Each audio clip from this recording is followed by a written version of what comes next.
I ain't worried about it. Yeah, we need these neighbors to word up. Yes, at the bottom. I'm getting a high Richter. I'm getting a high. It's hitting high on the Richter scale. Like a little rose, yeah. Okay. Look at you, Rico. I don't even want to mention that right now. Because at first that shit like a blue out pussy. Like, yeah, when them lips look different. Like, Oh my bitch, it God. does. Like you know how your grandma keep using the napkin until it's this big but it's thick as hell. That's what it looks like. Are we good? We getting something to drink or we just gonna be dry mouth though? Oh, Yeah, he trying to share on. He trying to drink out the bottle. On one side. Gonna give us a cup to share. Yeah. Are you a Republican or a Democrat? man, that ain't a fifth of hand. That shit gonna bubble up on your ass. No, I've been pouring this for a long time, young man. Show it on pouring his bubbly ass, for a man. while. Stand out there. Miko be walking in the liquor store like, Miko what do said- niggas drink? D'Amico said he moving to Tallahassee. Get this Bel Air. Tallahassee. Oh, that nigga Miko keep changing his location every Every few. Hey, where you? There. I'm worried because every time he move, he done met a bitch. He don't tell you about it. What the hell? Nah, ain't no bitch included in this one. BlackMenRelocate.com. We are nationwide now. I don't like Got something new on You deck. want a nigga that's willing to move for you? real men relocate. That's when Miko gonna start a business. I don't like this. You want a man that don't know nobody where you live? Nah, this the obstruction. You don't like what? The back. The fuck you don't like the monitor? Nigga? Nah, man, you don't know what happened on the production side, bro. Oh, all right. Oh shit, man. It's under that. It's under that. They got that shit. Oh yeah, he got that shit rigged.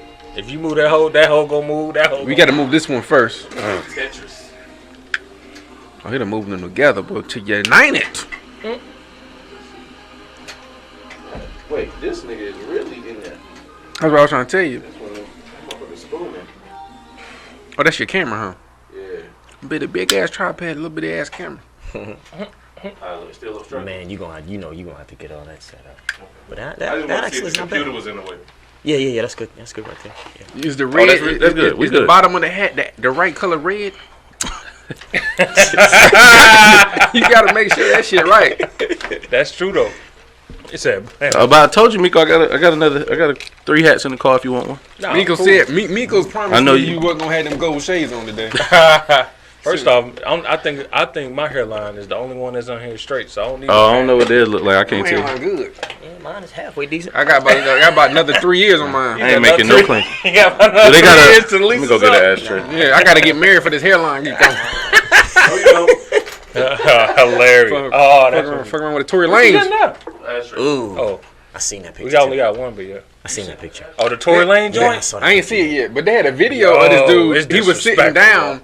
He stood up. He was the same height. I saw that with You saw that shit? on Oh, Sway. Yeah, Sway. Yo, He that was was sitting crazy. down. He Right. stood up. It was the same height. They was dying in there. How bad the Them internet niggas dragged be him? disrespectful. Yeah, the internet is murdered him on dangerous, that. bro. You better stop. That Miko That shit got more views than anything he ever Tory done. Lanez. He's spitting now. He's spitting. Yeah, his music good as fuck. I like the Miko go to the worst $20 and under This concerts. nigga Marco. What was the What'd you last? say, Mark? Go ahead. What was the last concert you went to? I went to K Camp concert. K Camp. I love K Camp. What he made? You gotta write. You gotta. What's wrong with K Camp? When the last time?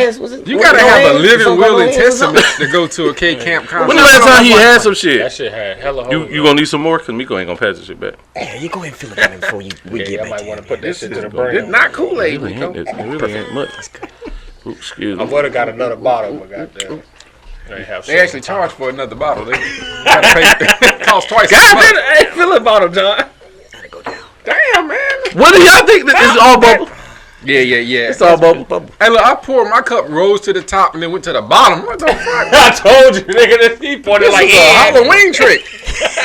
I wish I could give bitches money and then it disappear when I leave. I thought it cost me $300. No, that's $30, bitch. It looked like $300. Put it. But you leave it on the dresser, John. Yeah, it That just disappearing ink. John done left it on the dresser. I ain't never left no money Waiting on the on dresser you. before. You ever left money on the dresser? Hell yeah. I ain't never That's left the money on Miko. I ain't surprised. You tasteless. You talking about left money on dresser for yourself? You never get did up out of bed. Nah, you only do Why shit would you do see on money for movies. For women. Come on, son. You know, Miko trying to act like you knew what we was talking about. son. You know that's I not really what we did. were talking about. How you leave money on the dresser for you? No, I had a chick get mad because I ain't leave money on the dresser for her, bro. That's the type of women you like. Yeah, but nah, hell no, I never left money on the dresser for a woman. Some niggas know they owe Unless you. it was arranged. Like, bitch, I know I owe you. I know you ain't do that for free. We ain't do that. Or when Oh my god, man. Miko, you be paying for poor performance? Oh yeah, I mean, listen, I don't want no charges or no misunderstandings. The agreement was. You didn't finish the job. I dispute the charge. I know you expected better from me this time. Look at you trying to explain yourself in a jail cell. I didn't rape the man. Wait, what? What happened was That escalated quickly. She got mad because I ain't leave the money like we agreed. Well, goof ass nigga, this what Hey, you know that's how niggas get caught up in Colombia. I didn't rape her. It was look. Not knowing how to speak Spanish. It was shoplifting. Now you got a disagreement. Shoplifting. Oh shit. Yo. Damn it. Well, Can't put none of that. Appreciate Right. it. Make sure that none of that shit. make sure that shit cut out. All Be right. locked up tomorrow for nothing. They done. All right. Let me know when we You do fit it. the description of a nigga that. We just here now. Probably do the countdown. All right. 5, 4, 3, 2, 1. You already know who it is, what it is. Black Men and Cigars Podcast. Fear Coach D'Amico's Chambers here, a.k.a. He Did That. Also known as a.k.a. Dark Lover. One more a.k.a. for the road. He going in now. He going Young Saucy. Is that what? Atlanta to H-Town. You know what I'm saying? H-Town and back. You know what I'm saying? You can't leave us after after we won the World Series. You the reason. It's like angels in the outfield. You know what I'm saying? Like if y'all Trying win, to kill me off already? if y'all no, it's like y'all win, you gotta stay, bro. You get one podcast over 100 views, and he already want to kick the man out. No, it's like angels in the out. Wasn't that the stipulation? Like, if they win, y'all gotta stay. That's how it was. The Braves won, nigga. All right, we got who else in the building? We got Mark. Mark, introduce yourself. All right, we got Mark Anthony, aka Marcus Major, aka Same Man, Different Hat, AKA single again. I was about to say, what you married the case? Mr. Out here back on the prowl. Miko, I got a $20 bet that she gonna watch this. Oh no! Listen, She definitely you gonna can't give a damn about all consequences at this I'm point. just saying, she go watch It's this. the AKA it's- Mr. Back in the Streets. Is the paper's dry? Hold on, is the ink dry? AKA. Oh, that ain't dry. Oh, okay, we're But good. that Ain't nothing to worry about. That ain't Damn. dry like somebody nanny pussy. You know what I'm saying? Damn. Okay. Dried up. Wow. All right. Hey, what they say? 30-day divorce say? We gonna get into that, but in Moved the meanwhile, out and took the TV with him. There you go. You can't watch shit. how funny that It was a mattress Oh god. and a couch and the end table and the floor lamp. is. Everything that had 4 legs. Nothing in the kitchen though. Nothing in the kitchen. And we got the legends, man. They back in the building, man. These are the guys that helped change podcasting for us. You know what I'm saying? Gave us a lot of notoriety, subscribers, commenters. You know, I would say y'all probably are our followers' favorite guests. Actually, You know what I'm saying? I get the most DM requests, messages about what is The it that ghost y'all that said on is the podcast. AG. It's right, and especially how to get in Phantom touch of the AG. with Phantom AG. That's what we gonna call him. Phantom We can't AG. find this guy. Right. Yeah. How do he don't have no email or no Nah. phone number? Nah. So we got Smoke AJ signals. and AG the Great, and we got John AKA the Don, Oh shit. AKA catch these hands. AKA He got no the- case, he got the- no case He got gloves, that Rocky and Apollo gloves on. Uh-oh. AKA I only carry delicate things. You know what I'm This saying? guy. That's pretty funny. That's funny. You know what I'm saying? Don't call me when it's time to move now.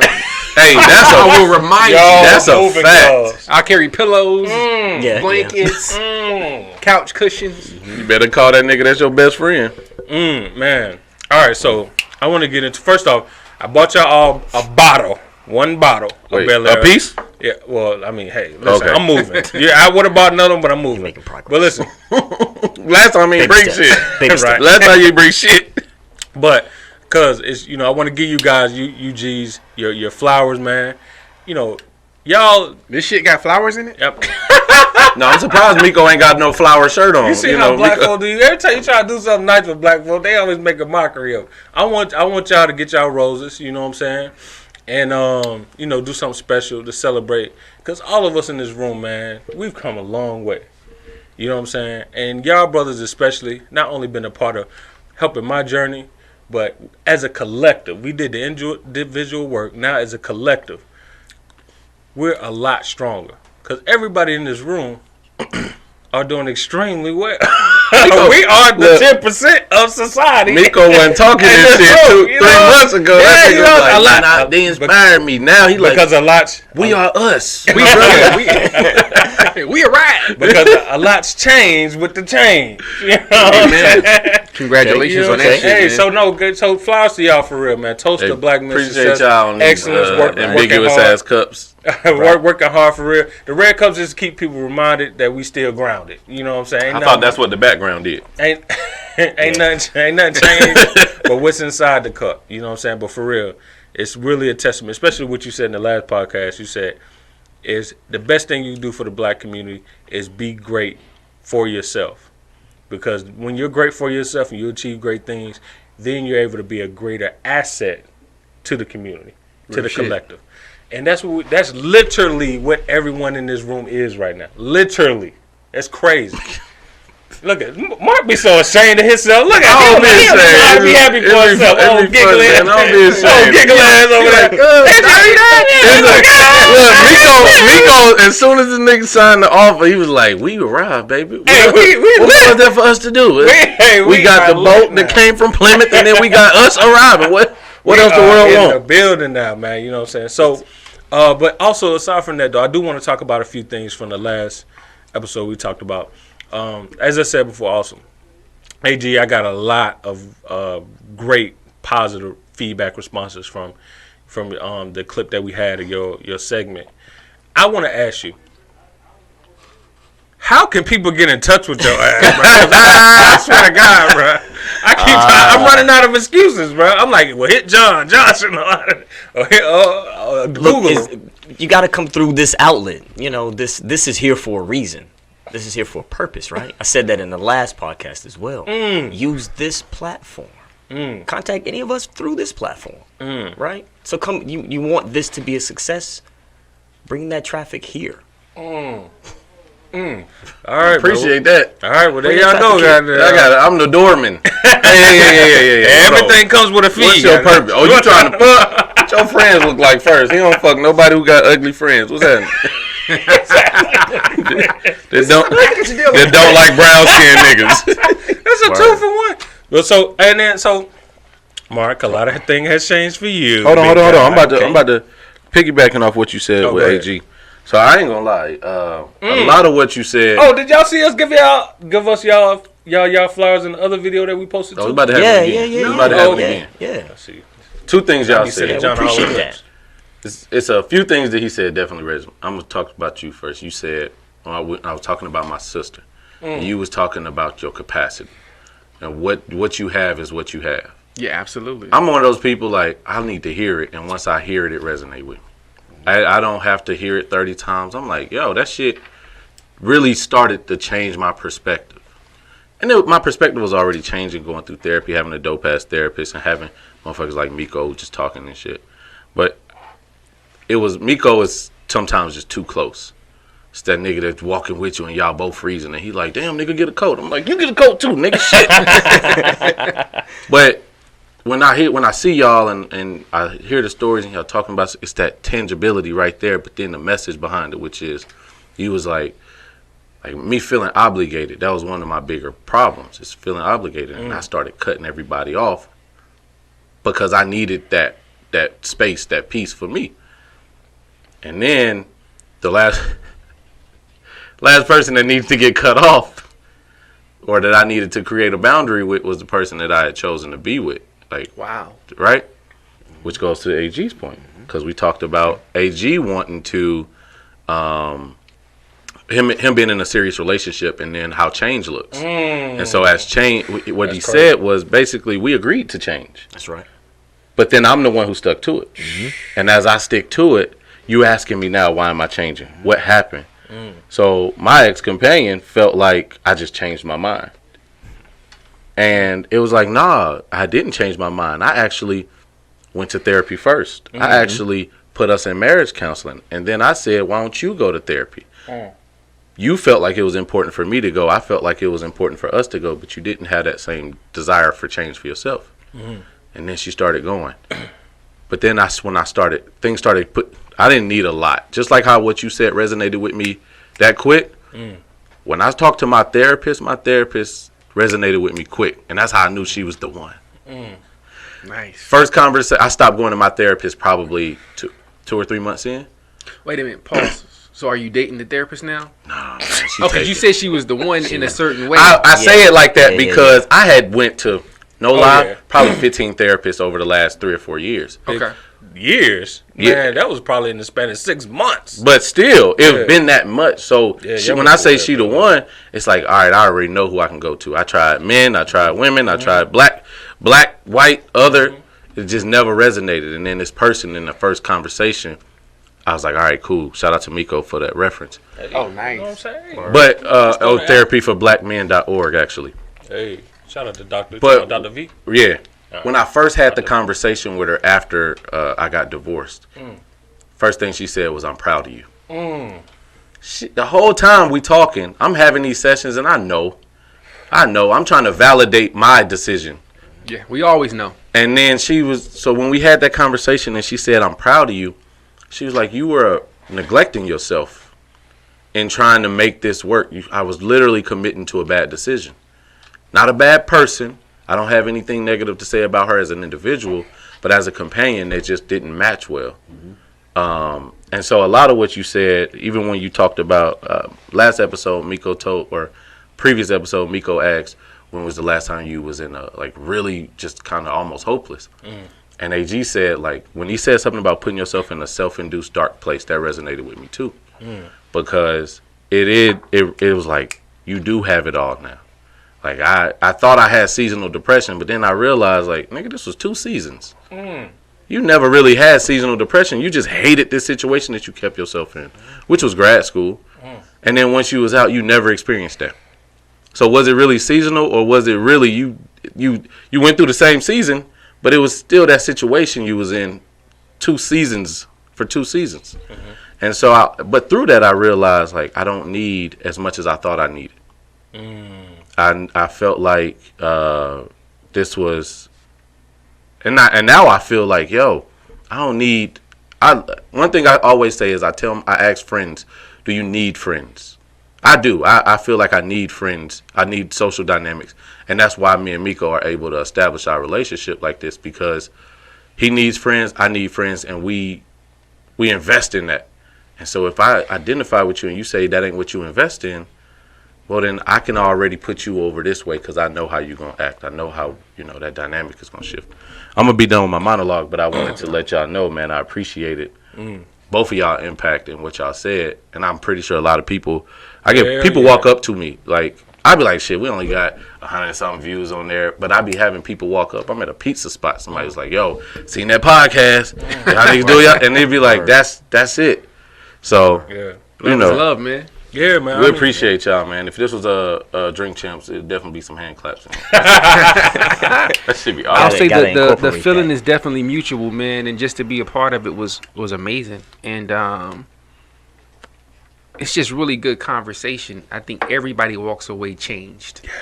And some of the things I said, it was the first time saying or thinking that, because you dig deep when you're reaching out to help somebody that's across the table from you. So, a lot of that was for me as well, man. And then, of course, anytime I have a conversation with AG, it's always nuggets. Yeah. I do want to say this, too, that when, even though I think that's a misunderstanding that people have about how black men communicate. Because even when we have like a exchange that may not be directly look like we're receiving the information that one is given, because if y'all look at the conversation y'all two had, the way the response was given, it was like almost as if there was tension in that exchange, but he still walked away and still was able to be receptive to the information, just like other people are.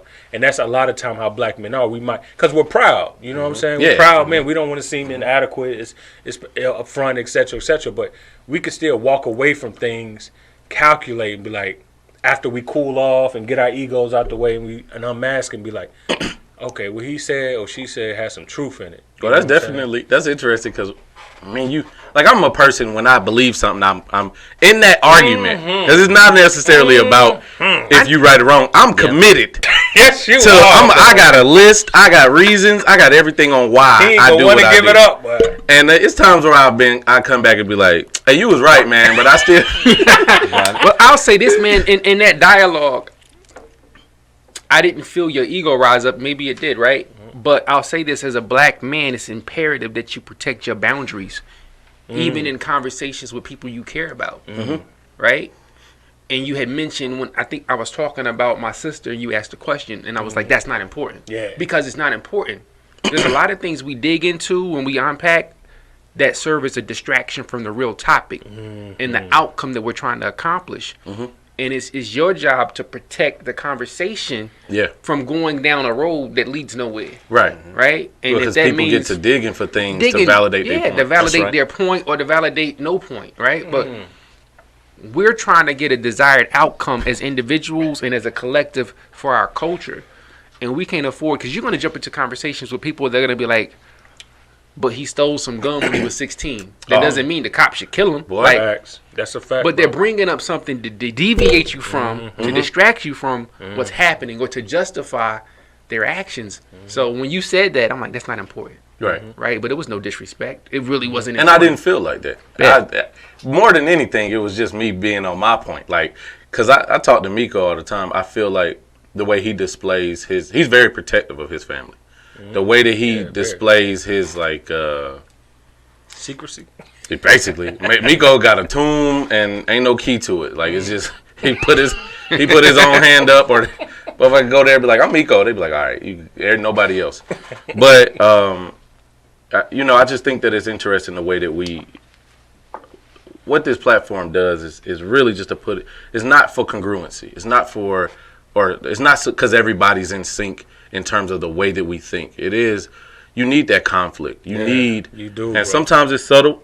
Sometimes it's more obvious. Like when we had, who was it, Mo and them on. You know what I'm saying? It was, but at the end of the day, we still hug. It was all love. Yeah, and we ain't here to tear shit down. We really want people to see the conversations we actually have. Yeah, and get the juice from it. Yeah, that's adequate for your life. Because maybe not the whole segment is pertaining to your situation, but if something AG says or something John says resonates with you, that piece, that's all that matters. I can watch a podcast for a whole hour, but it's only 5 minutes of it that really made me feel some type of way, because it's the 5 minutes that matter to me. You know, so yeah, man, I think that's the thing that, and that's why I'm so glad to have y'all two back on, is that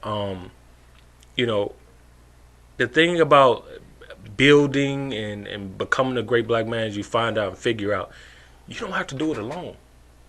And the people that you look around to, exemplified that. The people that you look around to and look for, they're not always going to be able to help you when you want to help, or at times help you the way you want them to help you. But that doesn't mean that they still can't be a help for you. That's right. And who I have a hard time getting that over to? Who? Women. Oh. I was looking at this lady, and she said, she was saying she was talking about manipulation. She was talking about men wanting to feel valued outside of their need for companionship. And so a lot of women might look at you, look at John, look at AG, look at Miko, and say, oh, he's going to be a good companion. And if you're not willing to serve in the companionship aspect, then you're no longer valuable to her. As if Miko's not a coach and help black people. Y'all heard that before, about black families. As if John and AG don't have other things to offer. What you got, John?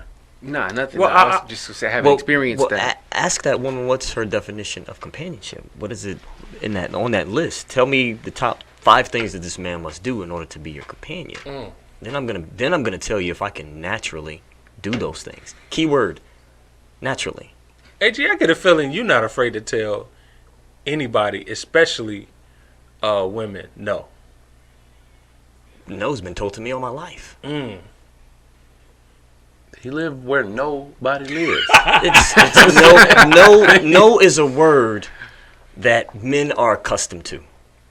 It's only women that are not accustomed to being told no. Yeah. Because for us, we understand what we say, boundaries. Mm-hmm. Yeah. We tell you, no, I'm not doing that. Yeah. I'm not going to do that. No. No, not my thing.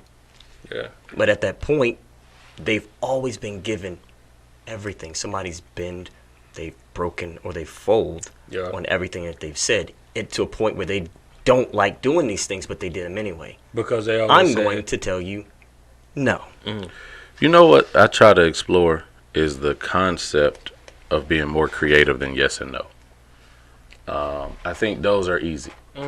I think that sometimes it is a clear yes or no. Yeah. Hey, Migo, you want to go to the game? Nah. Yeah. All right, cool. But other times when you say no, and this is a small example. I'm doing a group chat. We in there, and they want to do something that I don't want to do because I don't think it's genuine in its nature. And I just keep saying no. I said no probably about 4 times. Take your hat off. They wouldn't accept the no. Boy, you better stop. This hat ain't coming off, nigga. Nigga, I ready? That's funny. Nice. But I told him no probably about 4 times. I'm talking shit like, y'all motherfuckers y'all don't even got the right spirit for this shit. And then I was like, all right, let me stop. Let me scale back and say, all right. And this also flows into a conversation I had with another person where she was like, I told her I need people to have more solutions. I'm tired of hearing people with all of the rhetoric, but none of the solutions. So I told myself that, like, yo, instead of doing this, I went into the negotiation mode where it wasn't completely what I asked for and it wasn't completely what they asked for. And some place in the middle, new ideas came about and we can reconcile in that manner. And I think that's what we have to do is be more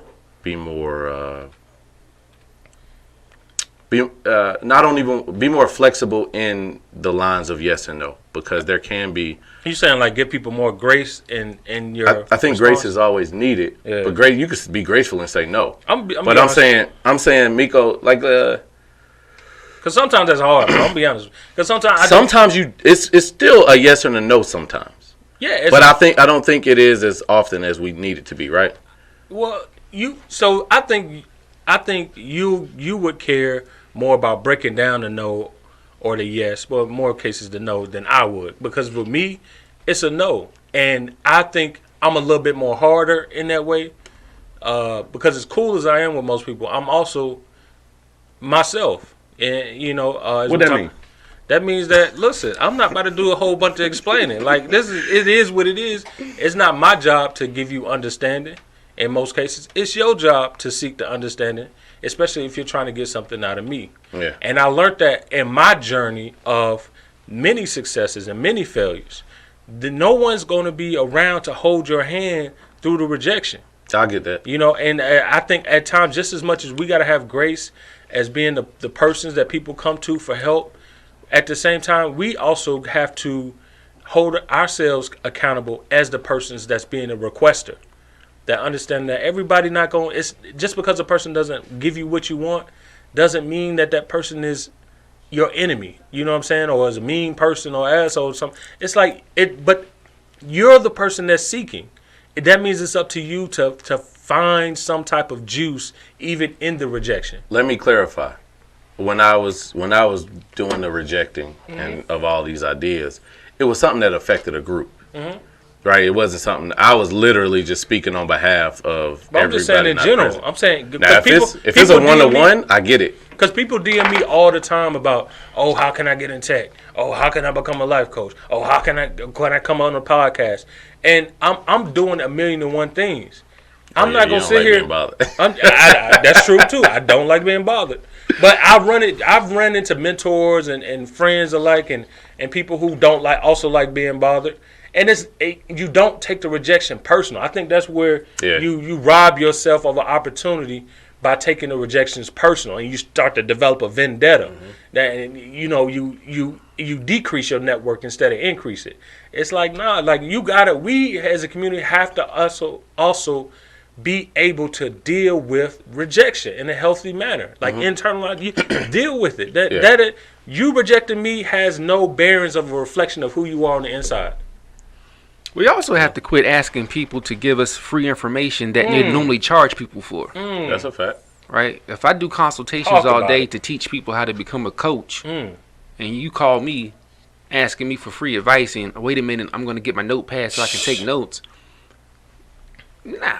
Well, first off, you're not going to take it seriously until you pay for it anyway. Exactly. There you go. And I always talk about the quality of the question. Like, you being in tech and you being in process management and you being in real estate, like, people will come to y'all with questions whereas if it shows that they didn't even do the work of researching enough to ask you a quality question. Right. You know what I'm saying? And that's the part that gets really irritable, because it's like, that's disrespectful to me. Because if you're neglecting the journey I went through to become this person in the position you want to ask me for this advice, and you think that it was that simple of you didn't have to do no Google research or anything, you could just anything off the top of your head.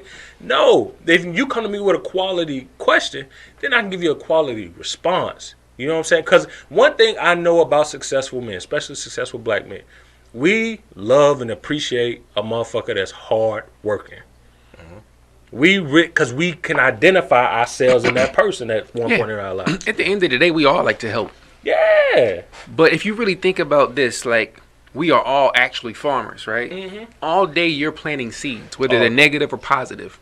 And those seeds reappear in your life in the future as a harvest.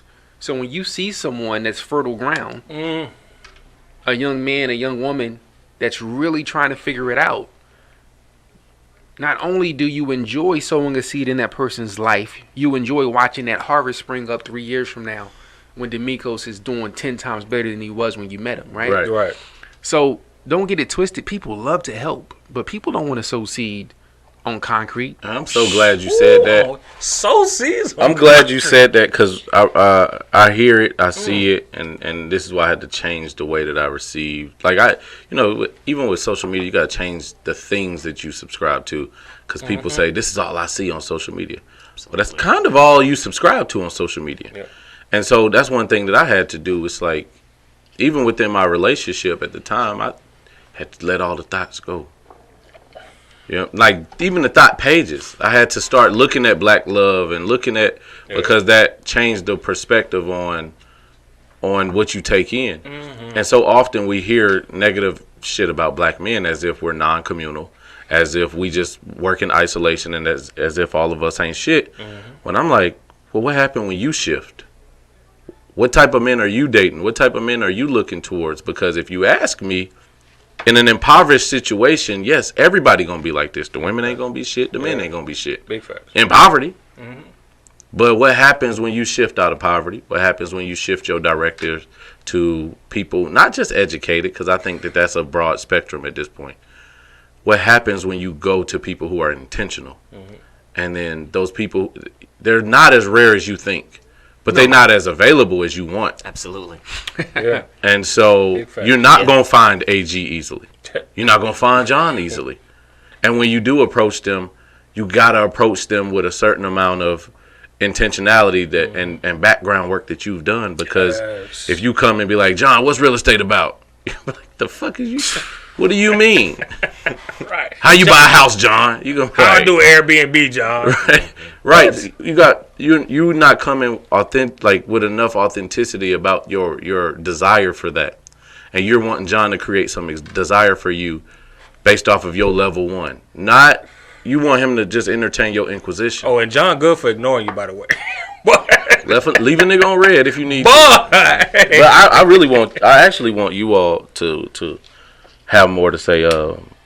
Yeah, I'm gonna ask y'all this: what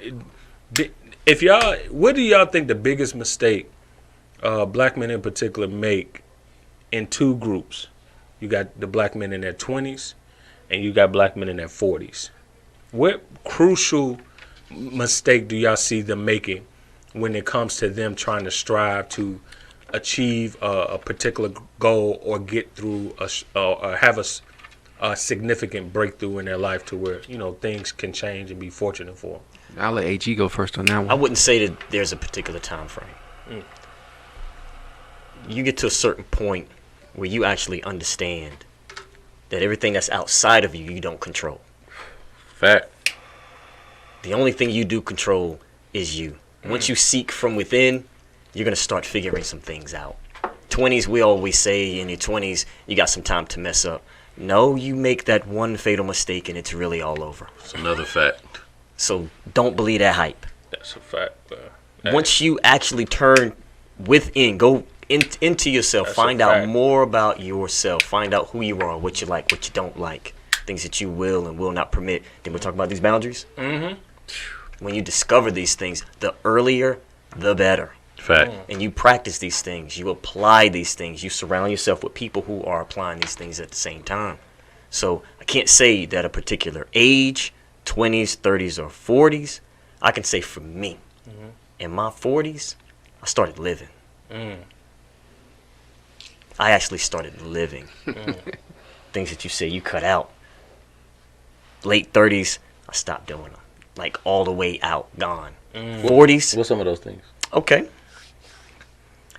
We used to be dipped back in the day. John, you know that. We would do whatever it is that we would do, but the financial situation wasn't really there. I got You know, it wasn't there. That's You a know, fact. we were doing our thing. It looked like it, but Yeah, it looked know? like $1 million. yeah, it looked like it. Alright. But when you actually took that energy that you were putting towards looking good, actually back towards yourself, Fact. understanding that how your finances are supposed to roll, understanding your health. Then you turn around and look at your home. Your home is really nice now. You got a really nice car now. I would, Your health is better now. And you're not doing a whole lot of running and ripping on the road. Again, we talked about the previous time of how you remove some people from your life and your life automatically gets better. Automatically gets better. I don't care what people say about that. You remove, listen to this very carefully, people and or things that are liabilities, your life will automatically change. Again, not 20s, not 30s, not 40s. But if you do these things at any given time, but ask yourself the question, can you really pull these off? We meet people all the time. I'm going to go back to meeting people and helping people real quick, right? After a few conversations, you can kind of figure out if this person can even take on the information that you're going to give them. big facts. Yeah. You can actually, you're not going to make it. Yeah. No, that's a Let's fact. be honest. That's a fact. You say this to yourself, but hey, you don't say it to them. I'm like, putting too much weight on your shoulders right now. you're not ready for this right now. Nah. You're not ready to cut out the club. You're not ready to Who cut was out you 3 this years or ago? that. Yeah, you're not ready for that. Can you do this? Nah, this is such a vital portion of my life. This is where I see my happiness. Yeah. Is in these external things. Man. I don't need the external things. You're going to realize, you will eventually realize all of your happiness comes from you. It's an inside job. In you. It's nobody outside of you that can make you happy. Not at all. Big fact. But setting it to a particular age and or the biggest mistake you make is you don't seek within. You always go outside of yourself. You seek outside of yourself to solve your internal problems. Right. It's never going to work anyway. Take that. Now, I'll say it's another one. We as men don't spend enough time to ourselves. Oh, talk about that. Spend the time to yourself, with yourself, to understand. Again, it's still going with coming back to yourself from within. But man, I got kids. I got a baby mama. You know what I'm saying? They be all pull at me, and I work so much. That's cool. You got to set boundaries with everybody. You put a boundary on everything. Fuck them kids. When you work, they pay you for 8, 10, or 12 hours. Don't pay you anything after that, right? A dime. Don't pay you for anything after that. Anything after that is just extra. You're being strategic about it. There are boundaries, parameters that you set on everybody and everything. If you don't set boundaries and parameters, you stretch yourself too thin. You won't get anything accomplished for whom? Yourself. Exactly. And now you'll be supporting everybody but yourself. Everybody Some say, men are "Yo, okay yeah, with that." Demikos is he's isolating everybody." No, I just really like my privacy. No, AG, but it's easy. Like, I got all of these excuses that I need to make because the work gonna be hard. Okay, the work can be hard, but I got through it. You can say the work's hard because you don't want to do it. You don't want to give up the other stuff There you go. because it's no fun in the middle of it. In the beginning of it, it's fun to think about, and you think about the end game. But all this stuff in the middle, it's tough. It's hard to do. You're gonna miss some parties. My friend's important. I gotta celebrate them. You go ahead. How many times have I said no? Not gonna make it. Often. A couple. And honestly, it's I'ma just miss some you on this stuff one. that I know he would enjoy or want to go to. But when you count the cost of success and you decide to pay it, that includes missing some events. That includes not showing up to some stuff that's down the street from your house that's convenient. Like, it's right around the corner. Yo. Of course he's going to show up. You know, Right? So, I got a mean, couple cars in the yard. I see it. you got to count the cost, and you got to create a life and a home experience that you don't desire to escape from. Because if your home is somewhere you hate going to, and your job is somewhere you hate going to, and your marriage is somewhere you hate going to, where do you have to go? You find yourself at bars buying overpriced whiskey and cigars, talking to people that ain't listening to you, and then wait until the bar closed to drive home depressed. Or on 2K for But you 6 got- hours at a time. Yeah, but you got pictures and YouTube videos Been and there, Instagram posts that look amazing, Yeah. That's a fact. and you are depressed. Big fat. But I don't want to infringe on what AG's saying, man, because I have a lot to say next. No, go ahead. Nah, go ahead. Go Oh, ahead with it. cool, man. So I'll say three things.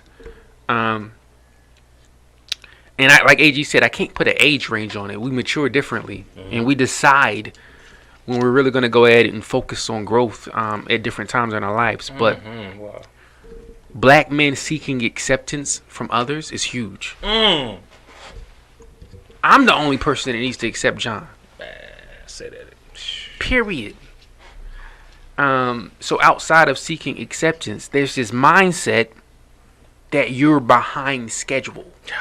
And if you Boy. get stuck in that mindset, you'll Boy. find yourself in the basement working for 12 hours, neglecting your family, friends, and loved ones, spinning your wheels in the pursuit to do something to provide for them, to create a deeper connection with them, but you may lose them in the process of trying to become somebody, right? So balance is so important, man. You are not behind schedule.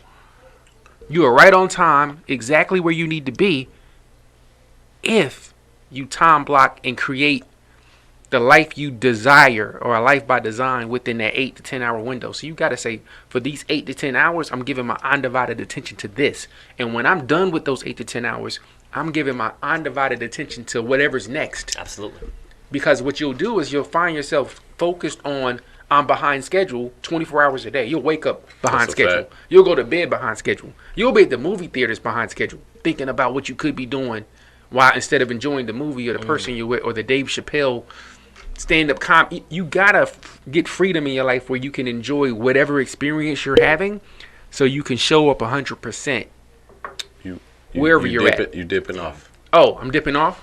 No, to your left. yeah. So you can be fully present. You told me I had room over there. You did until you hit you in the ribs. I told you it was going to change. I told you it was going to change. And there was a third one. So seeking acceptance.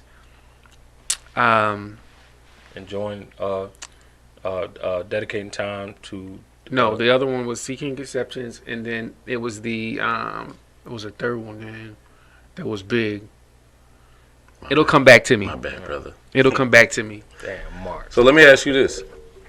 So oftentimes we're just born into situations that aren't favorable. We just stumble our way through, just trying to exist. And where do you find the balance of seeking within? And oftentimes we getting more and more individualistic too, right? So I got to do this by myself, as opposed to maybe I do need to meet a guy like John. Maybe I need to meet a guy like AG and Miko to help plant some of these seeds that I ain't never had, so that I can create a more robust idea set to move over to a higher level of progression. Where do you balance that? We were never designed to succeed or fail alone, but we were born into situations that were ideal to the development that we needed to become somebody that could take the assignment of our purpose, right? So the situation you're born into, I never complain about that. I don't even allow people to complain about that. Okay, never met your father. There's a reason for that. Like a lot of people that you see that are extremely successful, the preparation to be successful was based on the situation and circumstances they were born into. And you'll find them helping a cohort or a group of people that are going through what they've already overcome. Now, if you decide to take on that challenge in isolation the entire time, and resources show up and you ignore them, and people show up and you ignore them, and opportunity shows up and you ignore them, all while you're praying for help, That's how I go. the help already came. It didn't come in the package you wanted it to. It didn't come the way you wanted it to. You wanted somebody to write you a check when they were showing you how to fish. You know what I'm saying? You want an AG to give you his car when he was showing you how to buy a cheap car, flip it, make $3,000 profit, do it a couple times, and get whatever you want as often as you want. Because AG could build a car from scratch. Yes, exactly. Said that last. So you gotta ask yourself. I can work on one, that's for sure. You really gotta ask yourself: do you really want freedom, or do you want a handout? Because they look completely the opposite. Freedom requires something from you, work, right? Like, I'm going to show you how to make money for yourself. You never have to check with another man for your income and for your financial stability again. But it's all on you. I'm going to teach you how to do it. Or do you want me to give you something that'll get you through this week? And you'll be in the same position on Monday. That's a fact. Needing another handout. And after a while, I don't answer the phone no more because I know what to expect when you call. Shit, damn. This guy needs 30, you know what I'm saying? It's $30 or his phone's about to be off again. So sometimes we have to be honest with ourselves, man. Like, a lot of people are not ready to do the work. They just want the results. I think that's most people. Yeah, most people. I think most people want, like you said, they just want the end result. Like I had a conversation with a friend last week, and I've had this conversation a plethora of times being in a business, especially in the business community. Everybody has this marker they always say, oh, my business is $1 million business. I'm going to make $1 million. I'm going to have $1 million. Their business ain't even made $100. Yeah. And on top of that, you don't know what that $1 million consists of. Like, you don't know all that $1 million takes. That means in order to get $1 million, you have to have a team that of employees that you're at least paying $200,000 to out a year. You gotta have a director, you gotta have a person, or you gotta have the person that picks up the phone, admin, so many things. On top of that, you gotta pay taxes. On top of that, you gotta pay fees to handle the processing for them. Again, you don't put these things in the context of what $1 million really is. So you just want it to want it. When in most cases, most people will have a content life, a healthy life, if you just only there will be no real difference in your life between $70,000 a year versus having $1 million. And here's what I mean by it. You got to explain that to me. Okay, that's you fine. got to up that a little bit. I'll be honest. Because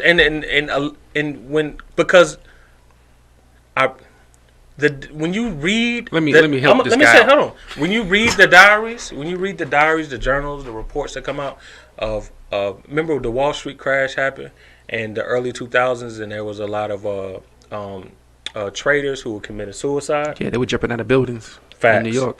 These are people, who are making, earning between $500,000-$600,000 a year, right? When you get to a point, if you watch a collective of these stories, there's nothing after you're gonna buy. Okay, you get your first big check, you're gonna buy all the expensive things that you always wanted. But after you've purchased those things, what's left? I think. Hold on. What's left? You're gonna feel, a lot of them feel empty, because all this really dials down to is just a feeling. It's really a feeling. Once you're able to take care of your lifestyle needs, and if you be able to afford a few expenses, you really don't need much more than that. There's nothing that the money after that is going to help you feel greater than inside. Well, money is not designed to make you feel better. No, but it's going to your point about what people just want the end goal. Yeah, they want people the end just goal. want the $1 million. Correct me if I'm wrong, right? Yeah. So similar to what I think you're talking about is after like a $70,000 to $75,000 threshold, right? It doesn't affect your happiness, right? It doesn't affect the internal makings of you. They did a report, the research that showed that people generally make $70,000-$75,000 a year are happiest. That's the happiest because you can usually at that point you can usually afford to do. I think we got to increase that a little bit, but I agree with you. Well, I'm saying you match inflation, of course, but your report came out a long time ago. Right? I mean, okay. Before Atlanta, when Atlanta was, well, I'm saying match inflation, $600 rent. Match inflation, but what I'm saying, it can be directly under six figures. But what I'm saying is, you can live a really happy life and not be a millionaire. There is really no emotional difference between the millionaire and the person who does well for themselves, who makes right under six figures. There's no emotional difference. I think it really ties down to like your goals, man, and like the life you envision in your mind. Until you really get there or close to that, you're not gonna be as happy as you can be or as fulfilled, right? Because fulfilling your purpose is, to me, the only thing that leads to happiness, right? And it's not the money. The money is an outcome of your purpose, depending on what that is. So I think the money is just confirmation that your ideas worked.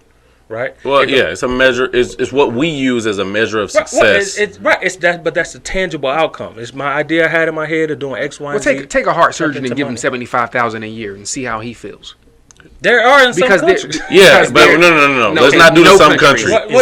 Is that just his pay, or is it like we're talking about? Is that the fact that he really enjoys working on a heart? So he enjoys working on a heart, but he's surrounded by his peers that make $500,000 a year. You got talking There's going to be an expectation connected to whatever you do in life, right?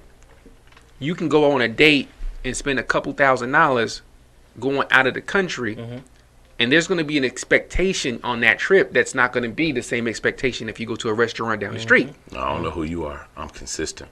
He's consistent, right? But expectations are directly in correlation with that, man. And when you really get some money and you start to realize,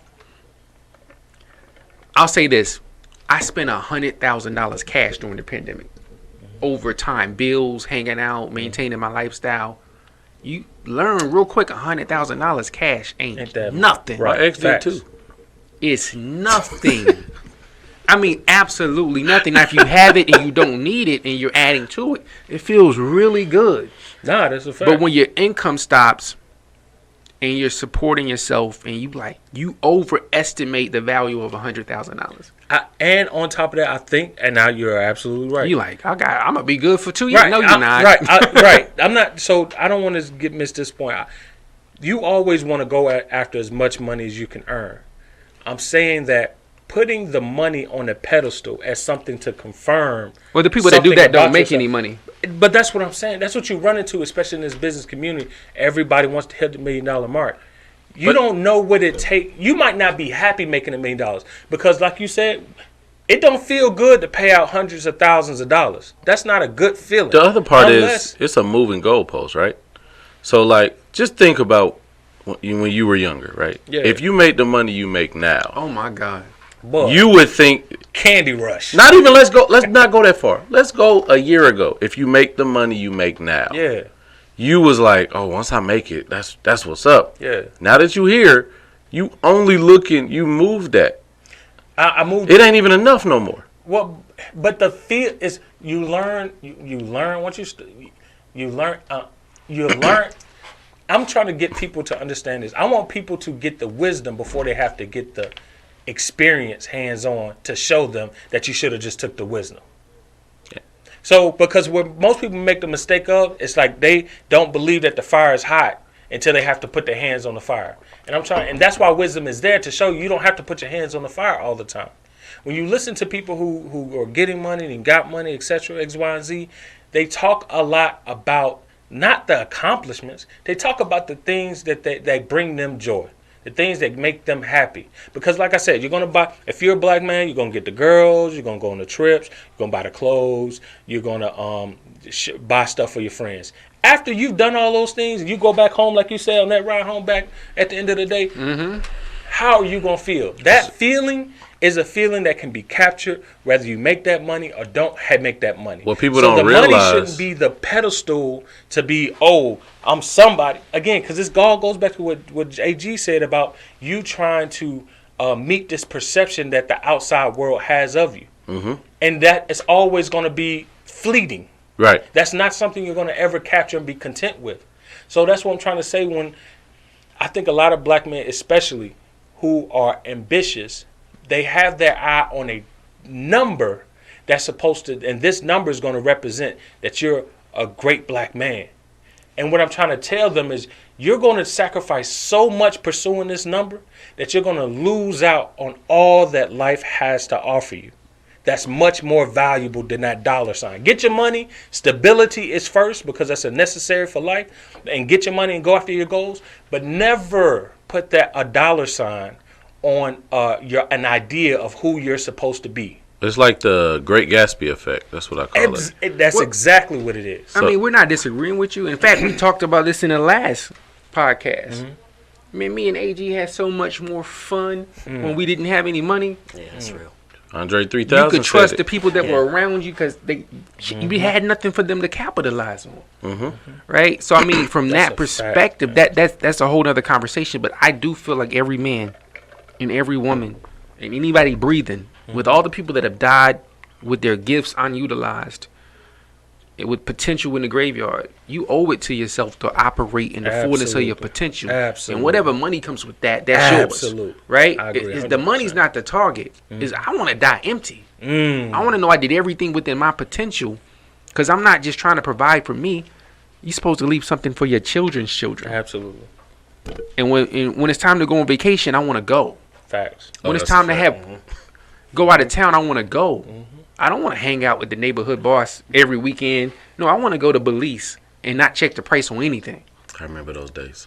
Yeah. You know what I'm saying? So, and with that, and even with that comes people lose sight of, again, what I was saying, that they don't know what it takes to have that kind of money. What you just said, that all still requires financial management. Definitely. You have to be, whether you make 100,000, 600, or $1 million. You still have to manage your finances well to be able to do things like that. To know that you have that backing, so that this is not going to cost you when you get back home. You know what I'm saying? You have to do something outside the norm just to make up for all the splurging you did irresponsibly overseas. So that's what I'm saying. I want people to grasp that, like you said, the principles of life are more important. Live your best out. If you have these skills, this knowledge, this information, this business idea, whatever, push it to the 1,000th degree. But just don't make it a marker if it was a success or fail of an idea based on the dollar sign. Because it can be a success or fail based on your ability to be strategic, based on your ability to be consistent, persistent, network, etc. There's so many. It's the character of it all, the principles of it all, that bring the quality of the outcome that you're pursuing, not the dollar sign. Because most people will never see $1 million an hour. That's just a fact. Most people will never see it. But are we going to sit here and say that that there are also people who never, that most people who never see $1 million, that, well, majority of them didn't live happy lives? Well, I mean, a lot of people say that they don't really want $1 million. They've been told that they want $1 million. Exactly. Right? Exactly. But AG can tell you firsthand, if you get lost in your purpose, if you get caught up in the idea of mastery, if you get caught up in managing your resources appropriately and cutting off anything that gets in the way of that, money takes care of itself. Facts. So look, with that being said, let me ask you, because I have a conversation with people, and it's people say, oh, you should do what you love, that whole thing, and you'll never work a day in your life. Then you got other people who like, look, man, some niggas just keep pursuing what they love to no avail. Where are you with that? You really have to evaluate if you actually love something. Because I do believe if you do what you love, your gift will create room for you. But some people are operating in something they wish was their gift. And it really, I mean, we've seen the Apollo. How many rappers you talking to? Sing on the Who Apollo. told you to? And when the Sandman come out, you confused. Because your mom didn't tell you the truth. You can't sing. You can't dance, and you're not charismatic. You're not even attractive, right? So you saying it ain't as many rappers as Was you in the rappers? Sandman suit? Goddamn. well, I mean, and we do actually live in an era right now where untalented rappers can make a lot of money, Big right? facts. Big facts. I mean, I can name a few, but I won't. Big facts. But I know for a fact, if you operate in your gift and make the necessary sacrifices, money is a byproduct of that, and happiness is a byproduct of that. What happens is this: if you created a life of enjoyment and comfort, doing something that's not your gift, and you've already created bills that require monthly payment, Man, tell me. it's a pivot that's tough to go operate in your gift because you're developing your gift from scratch, and you Right. got What Dave Chappelle say? $5,000 in bills that's coming every month, Facts. right? And your job you hate can provide the money to pay for that. This new skill and this new passion you have, it's not mature enough yet, developed enough yet to cover those bills. So now you have that dichotomy of mindset, like, okay, I want to do what I love, but it don't make no money. And I got these bills. And I got this wife and these kids. So if you can get in your gift early and develop it, that's better. I met a gentleman. He said, because I asked him the question, like, "Oh, how did I knew he was making, a handsome amount, just over a long span of time." And I asked him, like, "Yo, how did you?" Drip. Hey, and I was like, "How did you know this is what you love to do?" And his retort was, "I don't love this. I'm efficient at it. I'm capable of it." Wait, so let's pause there. You don't have to love what you do. But if you, Well, that's what I was asking. love what you do, it will provide for you. Gotcha. Right? Some people do things that they can tolerate, slightly enjoy, to provide income to go do what they love off the clock. Bingo. That's just, I mean, nobody can tell That's you what basically what your he was saying. recipe is, right? If I'm a truck driver and I get to travel while I'm driving my truck and make $200,000 a year and take the whole October, November, and December off and do everything I ever loved and not have to worry about it, then that's a life by Bingo. design. And that's what everybody really needs to do, is sit Bingo. down and design what do I want my life to look like? Bingo.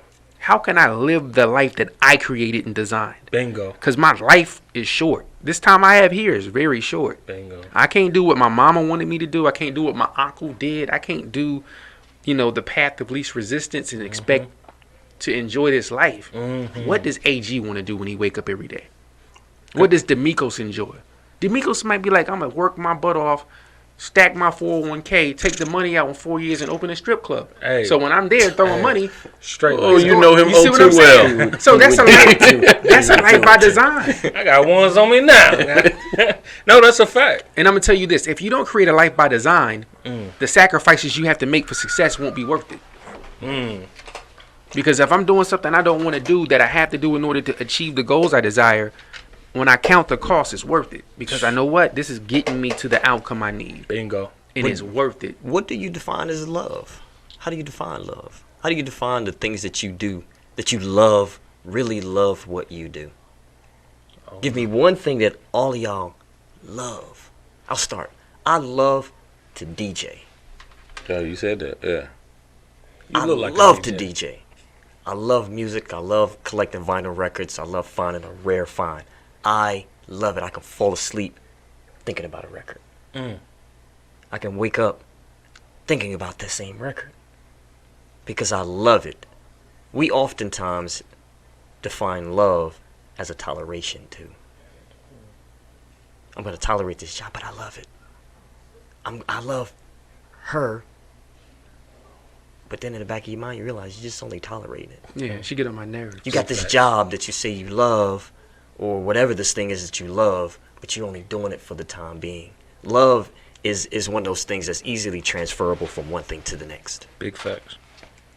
Easily transferable from one thing to the next. But you have to ask yourself the question, how do I define love? And if love is something that I feel like I cannot live without, I can't live without it. I can't see myself without this. I love it so much. Let's really ask yourself that question. Do you really love that thing? Because there's plenty of people that have a business that just makes money. That's a fact. That's what Miko did when he was selling thongs. Shut up. Because it sells, makes money, right? I love lingerie, and it was a passion. I love seeing women in lingerie, so I decided to make lingerie night. Anyway, go ahead. But see, that's the thing. As far as love, what do you define as love? Do you really, really, really love it? Can you see yourself not doing it? Can you see yourself not drinking water? Gotta drink water. You love it, don't you? Yeah. Yeah, you gotta have water, right? Yeah. Okay. Do you really? What's that one thing or a few things that you love that you are not willing to give up? For me, man, it's public speaking, and that the enthusiasm and excitement that I get when I can tell I've went into my gift, and the response that I get, it's fulfilling, man. It's different. It's like when you've never felt more alive in that moment, and you're like, what's that feeling I just had? Like, I need to get that often. That's really, like, I can't even explain it. I did a speaking engagement at Kennesaw State University. Hey, my alma mater. On the state of the African American male. We had about 100 to 200 students in the audience. And I'm sitting next to, like, a 70-year-old man, a 50-year-old man, a 55-year-old man, and absolutely killing it, right? And I'm like, this is what you're supposed to be doing. Do more of this. This is something that you would do for free, like every day.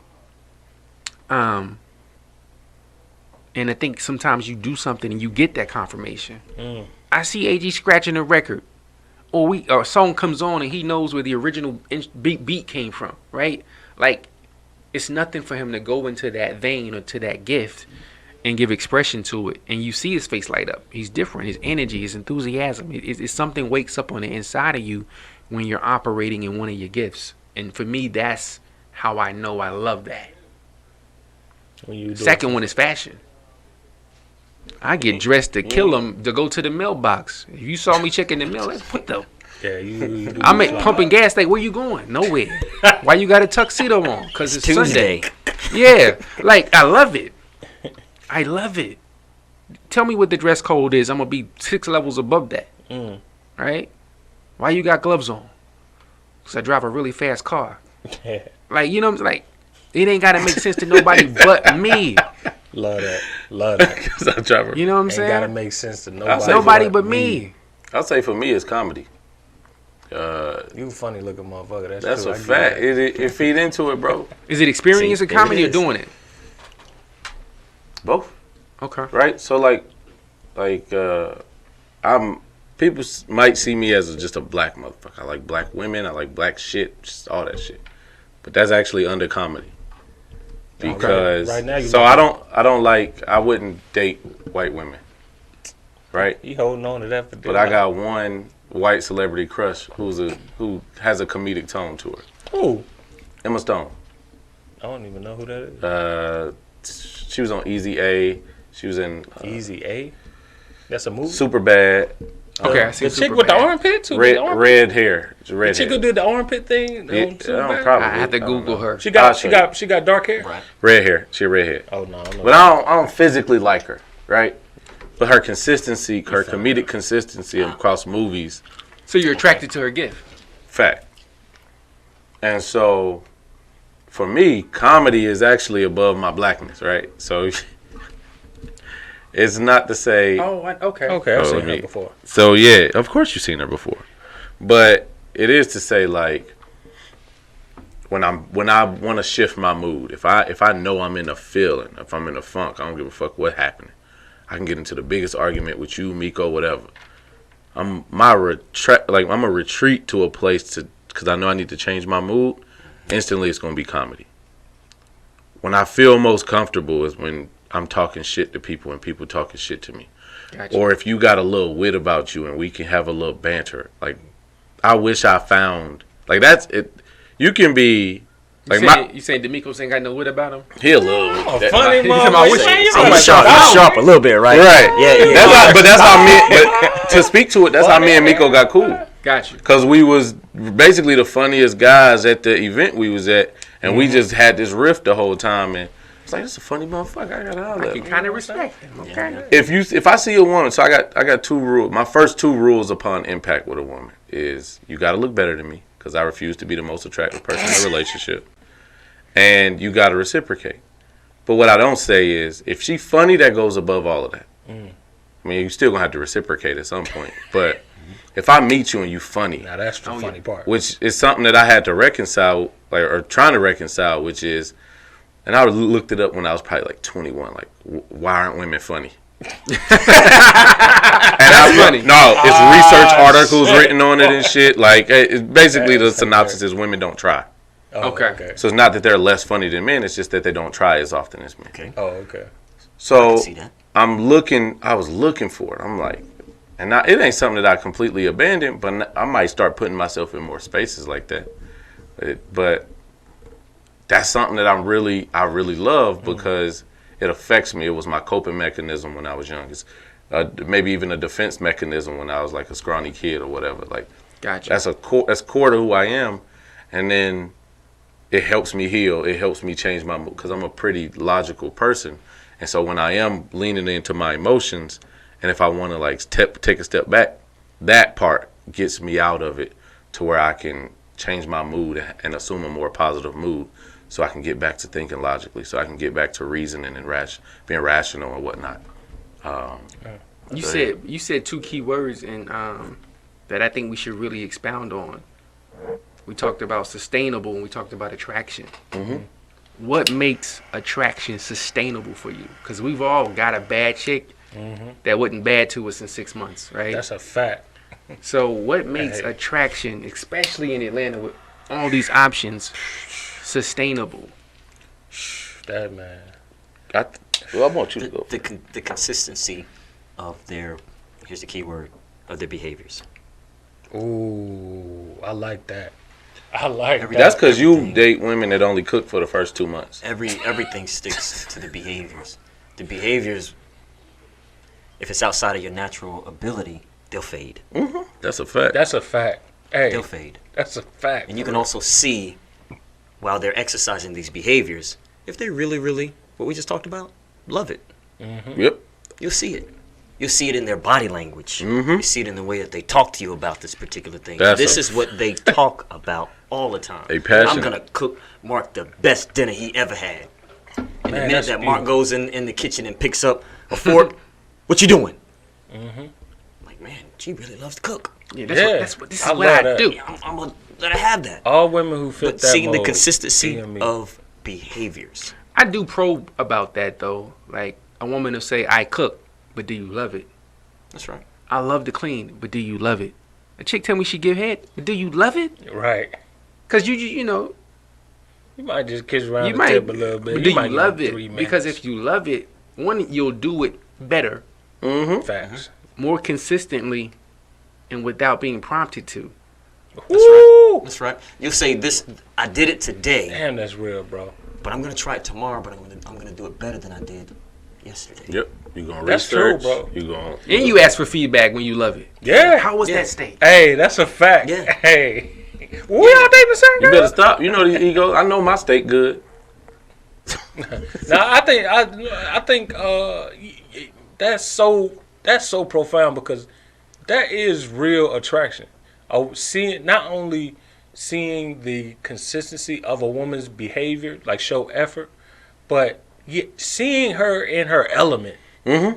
That shit beautiful, bro. Ain't Like, I nothing don't more give a damn. attractive than to see that passion from somebody. Yeah, because I love to learn about what it is that you're doing. I just love it. I love to see you happy doing it. You know what I'm saying?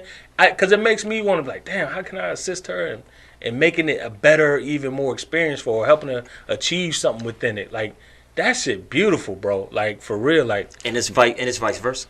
yeah. So reverse what you said though. Yeah. You love to see her happy, doing what she loves to do. Yeah. I think one of the things that breaks down or destroys attraction for me is when you look to me for your happiness. Oh, hell yeah.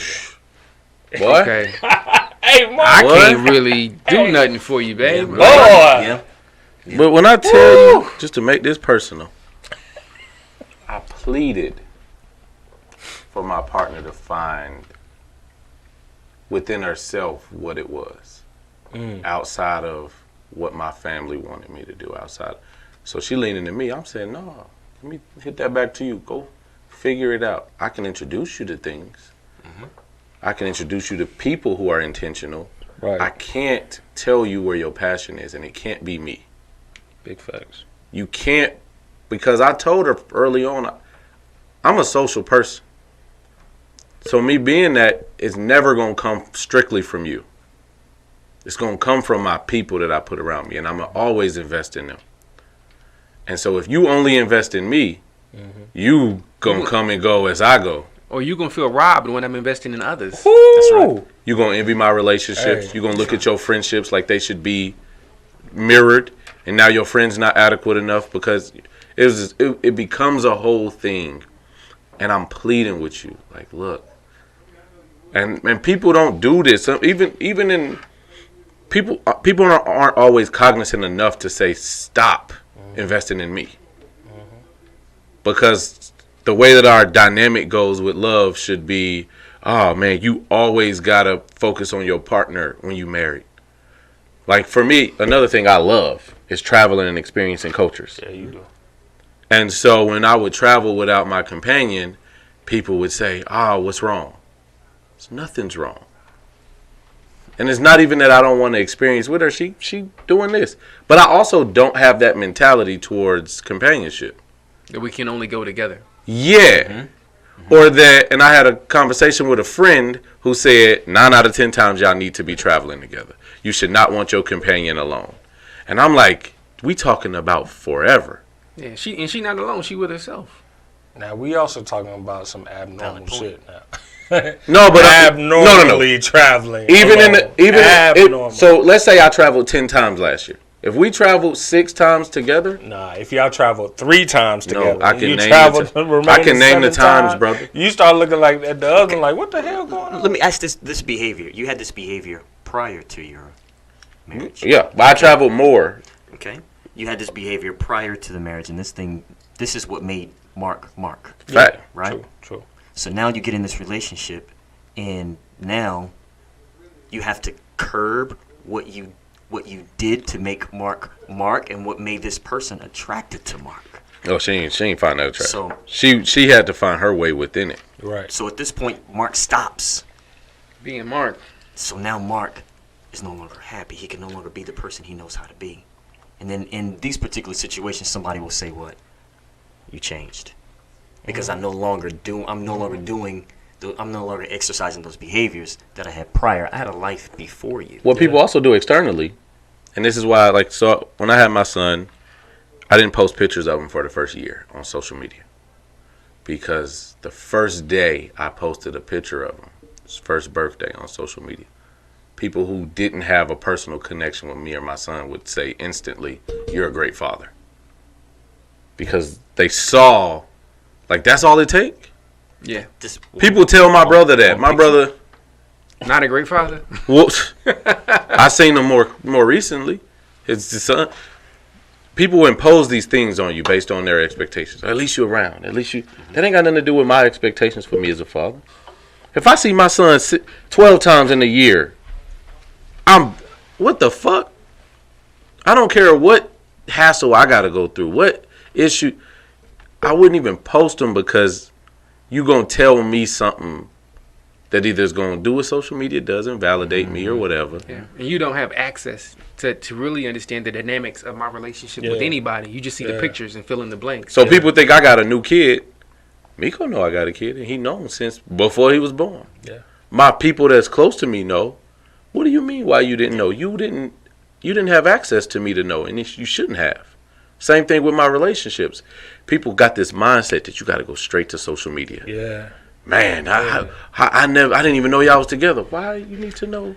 Even understand the fact that they don't even qualify to have that knowledge about you. You don't. What? I'm gonna post the house up as soon as the foundation poured. It ain't settled yet. Yeah. I gotta post the pictures up. Listen. That's one of the things I pride myself on is you don't really know me unless you have access. That's a fact. I've had multiple what would be considered other people's dream cars. None of them have ever been posted on social media. My house ain't on social media. I don't think you ever put. I don't post nothing on social media, right? Now you see why. You see what I give you access to, right? Except that fashion. And then every now and then But I'll every post now and that, then, right? Every but- now and then. And you just starting to do that. And I really don't like taking pictures, right? But every now and then I have to people are like, damn, we ain't seen John in a minute. Did he fall off? Nah, hell no. You know what I'm saying? Or if you run into me in the street, you be like, oh, I thought he was doing bad. Nah. John Better posts than ever. John posts like he running a Black Planet page. You know how you every so often update a photo every. That's how he posts. But what I will say is this, right? It now it doesn't serve me in my entrepreneurship, right? Because I prefer to be isolated. I prefer to be distant. I prefer to be the person you gotta guess about. I don't like the world having access to me.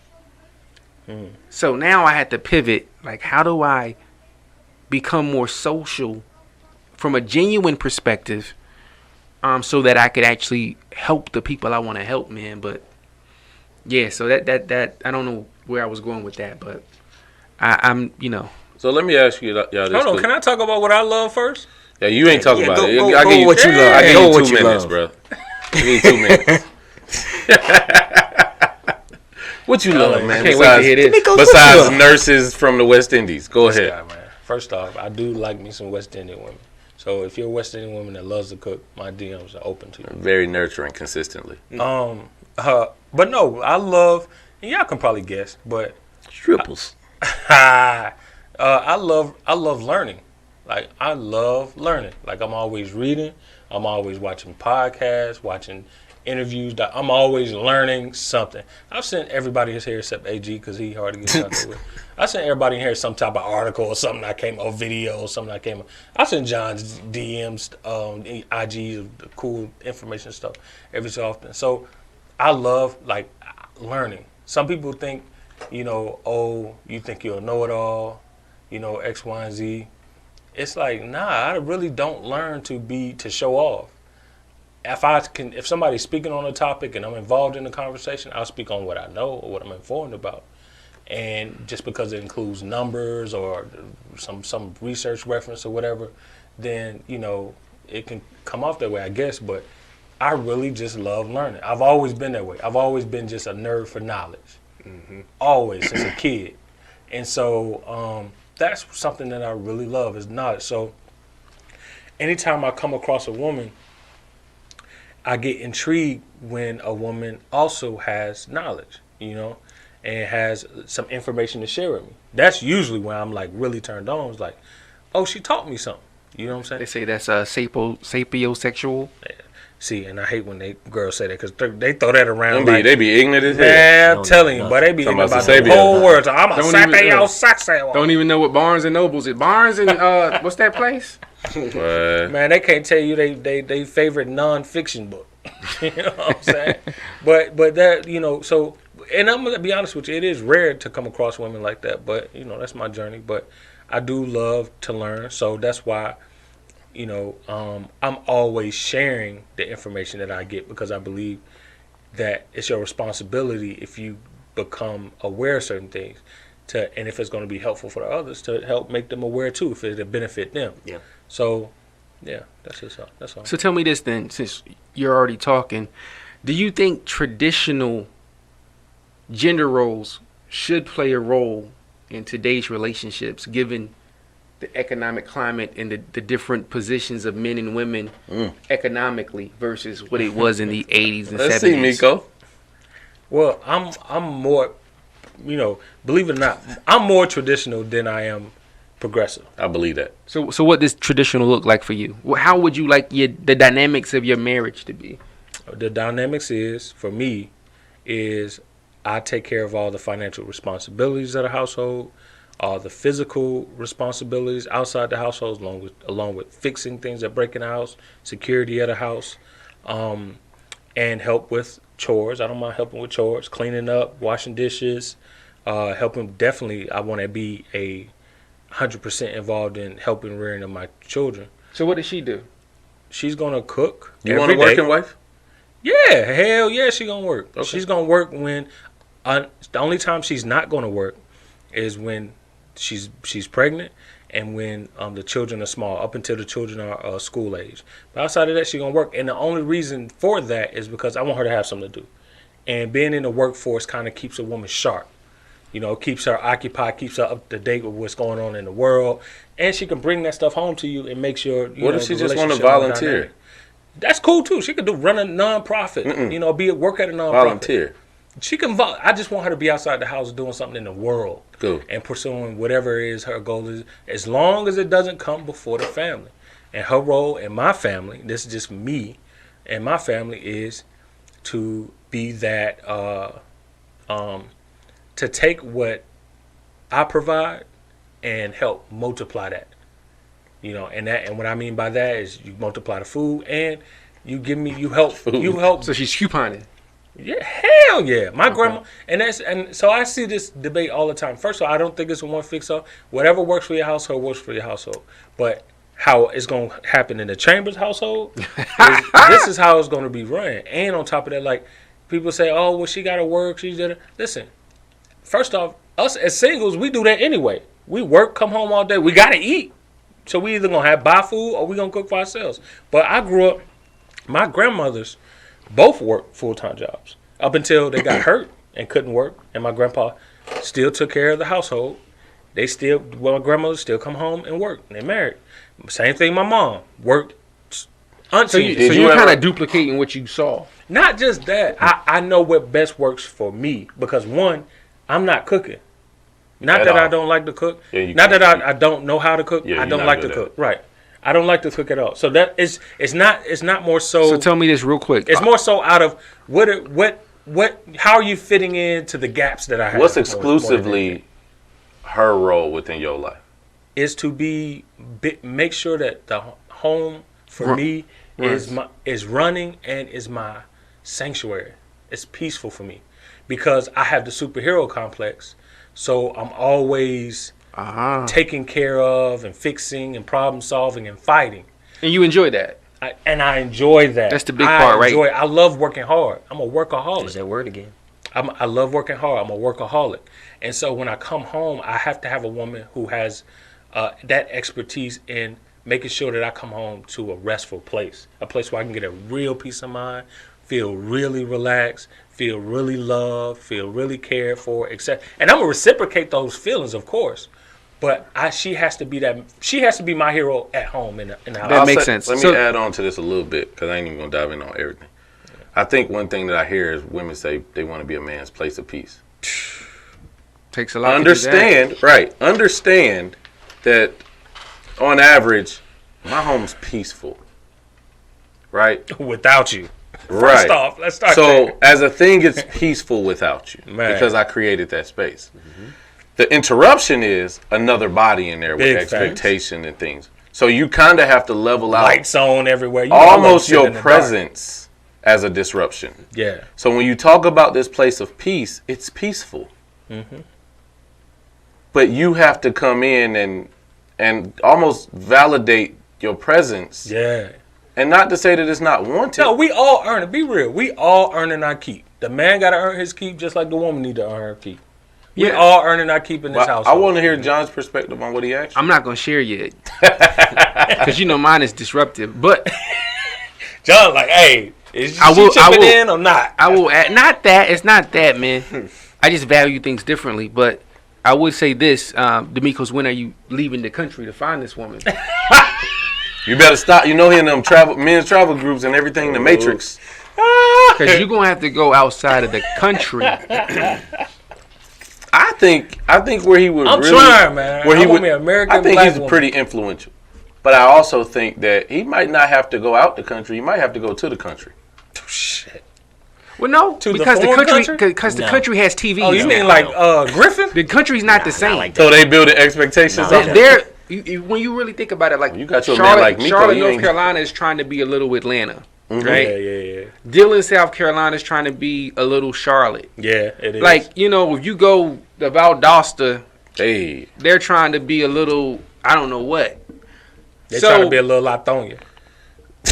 I mean, I grew up in the country, and what did we do? We watched BET and tried to get the dances down packed. You know, we everyone's looking to emulate or duplicate what looks or appears to be successful. So there is no country to go to where. one would argue that's also happening out the country. Nah, there's some cultures that are protected. Yeah, So are you- they ain't so- playing that shit. Now, if you bring them here, then it's. I was gonna be about like to say. Eddie I was about Murphy. to say that. Eddie Murphy, you treat me like animal. I want that, Eddie. You know, so exposure is what? Exposure and expectation, I think, drives economics. Yeah, And it's just, they're not,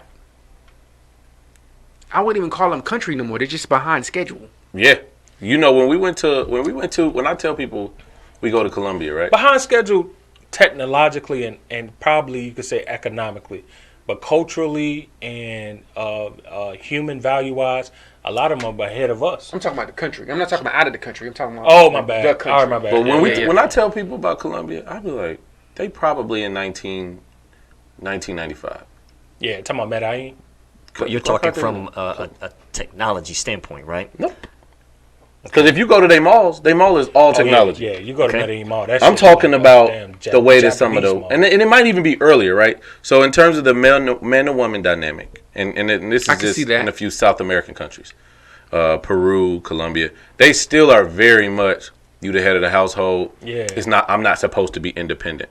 They coming about. So we really in the. But they women, the thing about their women work. Like Right, their women but- work full time. right, but black women come have- home and still take care of the household. And they bring that money to him. Right, Exactly. but black women have done this. Is where we get to the 80s, right? When we talk about in the 80s, early, I don't want to say too far into the 90s. Yeah. But before this, solely independent, they're still communal. So they still have this desire for a man. But if you ask the men, they want American women. Ask the men where. What do you want? They don't want their own women. Who? South If America? you're listening to like Colombian men, right? Where these women are trying to go out and get it on their own. And this is where you reach the transitional. And there's Period. also a difference between what you think you want and what Yeah. you want. No, I know that. That's why I'm There's a saying difference. Experience with Because you. you can 'Cause get we- something to be like, whoa. we had these conversations. Throw that fish back Me in and the Miko. pond. Hey, Yeah. big Yeah. facts. So when I talk to Miko about what you gonna get in that sacrifice, because you tell him about going out of the country. Who? What?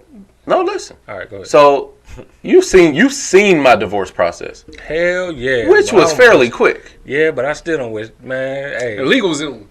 hey, bro. Listen, bro. All I'm gonna say is I support black. That's marriages, actually- but boy, this shit ain't fair. Look, that's all actually I'm- accurate. We literally had our divorce call on Zoom. Oh, okay. That's a real legal Zoom. But you see how this process goes. So if you Yeah. want a working woman, if you want a woman that kind of work a little bit, but not really, and you that head of the household, you got to be okay with them consequences after. The thing is, I'm cool. Prenup, and I'm cool with those. But here's the caveat to this, right? You Take say take prenup. the prenup Oh, no, out of it's the prenup. equation, right? Because ain't no woman in her right mind. Okay, I don't want we a won't woman even in go her there. right We mind. won't A even go prenup there. is a mutual agreement. It's not a one size fits all thing. Nah, But if you the breadwinner, it's It doesn't benefit you. So let's say this: you meet a woman Yeah, and you get the dynamic you want. yeah. She don't work. You come home to fresh linen, candles lit, foot massage, dinner ready. You're a king. Yeah. 7 years. Life is great. You're making more money than you've ever made. You got 2 kids. Shit, that's thanks to y'all her. traveling Shit with is each going other good. 9 It's times out of 10. traveling, everything, That's right? thanks to her. Hell yeah. She But get, then she, if we but divorce, she she meet, can get whatever the fuck she meet want. to Morris Chestnut and she leaves you. That's or cool. she gets caught cheating in your bed. And she wants half. Sleeping She in wants my half. She bed. wants half. She's taking the kids from you. And you still got to pay child support. You got to pay child support into your kids when you can get access to them.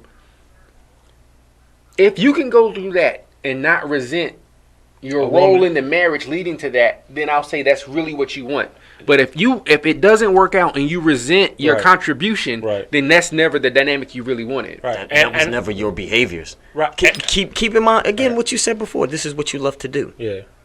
If somebody breaks your heart from you doing what you love to do, You still love to do it. you still gonna continue. Doesn't fact. matter. Big fact. Prenups, you know. But that's what also it is. why. But that's- I hold on. I do want to say this. I do, even with a prenup there, the prenup is still going to be conditioned where it's financially beneficial for her, very beneficial. Oh, you changed up. It's always been, because like you just said, I've been in every relationship or every even experience with a woman. I've always been the one that's financially given more, and I've always often left with a financial loss, especially the last situation. But you're okay with that? Yeah, like I will do it again. I'm not okay with that. Let me put that on the record. But I love, because I love. Yeah, because I will feel robbed. Well, because how I loved how it made me feel and how it got me and how much I saw how much it helped me. What helped you?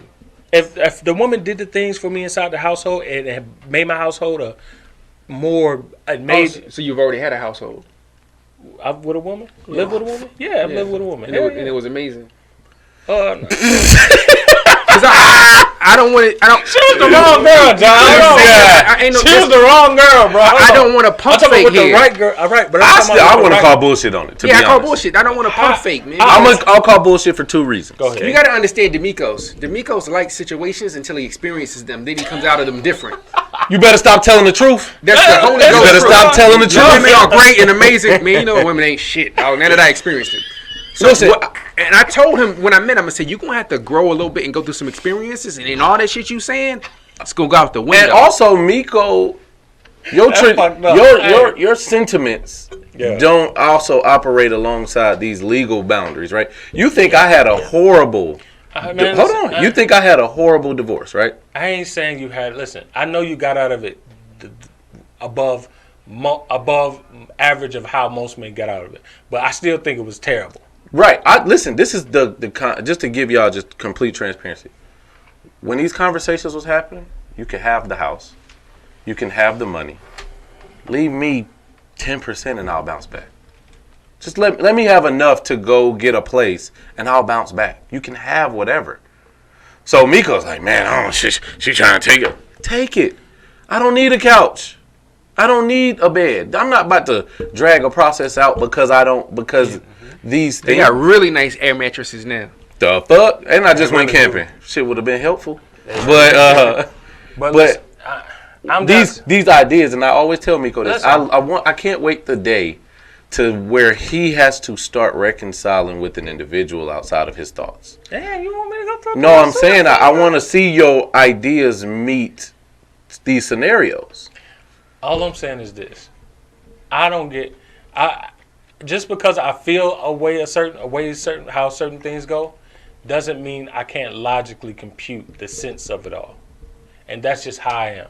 So it's like I think that feeling wise, I think marriage is I think for the most part it's trash how it's constructed currently. That's how I feel. Logically, we need that. Our community especially needs more. I'm put quotations, healthy marriages. I agree with that. Right? That's logically what I think. Now, but I'm a vote feeling wise, it's trash. Feeling wise, I think the way a cohabitation and partnership and relationships between black men and black women in America, I think the quality of women that's available for us, for the most part, ain't worth it. That's how I feel. Hold on. That's how I feel. Logically, we need them. I want to introduce a question, but I also want to go back because we didn't all talk about it. I want to introduce this question because if you ask men and if you ask women, we have the same sentiments. The quality out here is just not up to par. That's if you ask men and you ask women. We can all agree that whatever these women fishing for, they getting the worst of it. And I then agree if you ask 100%. men, it's a lot of trash dudes out here. I get that. But I'm speaking for there's a very large community of healthy, good, stable black men out here. There are a lot that want to be in healthy relationships with women. And if you were to look at the dynamic of what he gets out of it versus what she gets out of it, it's completely uneven. You can take the most healthiest couple. He's still pouring more into her in the relationship than she's going to be required to pour into him in the relationship. Is that based on how you want relationships to be? No, it's logically. He is to get to secure the house, right? The home. But that's based on you. We're in a place all right, now. listen. He is the one to be looked at as the more emotional resolve. He can't look to her for security. He can't say, "Oh, babe, I need you to protect the house, and hold the house down, Or kill that bug. right? Or kill that bug, honey. Oh, hell, hey, baby, I need you to move this couch while I'm at work. I'm not gonna be able to move this couch for." Like, no, that's not. So you gonna and I don't mind it because I understand that's how things are. That's how we're function. That's cool. But and so we're here. But it's even more getting to the point where you have women who don't even you have women who aren't even here, who are here, still wanting that man, still wanting that above average man, or even that I agree with average that. doing man. And it's like you want to go to the store, you want to buy the value that your money is worth. You don't want to go to the store and buy something because you're getting conned out or something. There about to be some comments about that buying. Yeah, you want to go to the store and buy something. Put that $40. I'm just saying, bro. Like I'm being real. Like I understand there are a lot of trash dudes, black dudes out here. I get that 100%. I got great female friends. We talk about this all the time. I agree 100%. Still, at the end of the day, a man knows, especially good men and above average men know, that we know we're going to bring more to women's lives than they're going to bring to ours. A woman is not going to walk into your life or any one of our lives right now and change anything drastically for the better. There's no woman unless she's doing way better than us, which is rare, that's going to walk into our lives and change our lives drastically. However, we each know at least 10 women whose lives we can walk into their life right now and change their life. Am I lying? We can change most of their circumstances for the better. So that's what I'm saying, that with men, we're not getting, and that's fine. But the problem is, it's like they're not pushing what we value up to become more valuable for us. It's like it's almost like it's getting lower in value. It is. So you don't have to get ridiculed because I know. by your boy. Because I know. I was just going to ask. My next question was, where's the reconciliation? There is none. But, I don't know. But check, there is none. But check, I will say first. Let me say there are exceptions to this rule. There are some really amazing women out there that are vulnerable, and some women that even feel inadequate about them not being able to contribute in a way that resonates with today's men. But that's not a lot of them, right? And they stay in the house. Those ones you talking about, exception to the rule, they don't really be out and about, so it's not like they're easy to run into. That's actually what I tell women when they're looking for good men. I posted this comment in a very popular travel group, this post, and it got a lot of traction from all the women because I talked to a female friend of mine. I said, "What do you find a good woman at?" She gave me this list. She said, Target. She said, first off, home. Second, Target. Okay, break in. 2, 3, she said Starbucks. And 4, she said like a bookstore. 4 places men don't hang out at. Wait.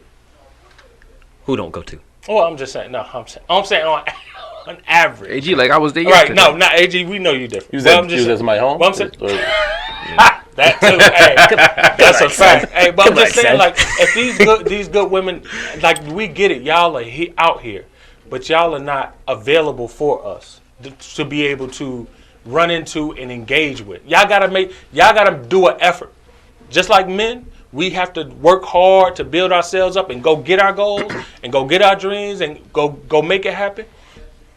I'm just asking the good women to have that same vigor when it comes to finding a good man, because we're out here looking. We want you.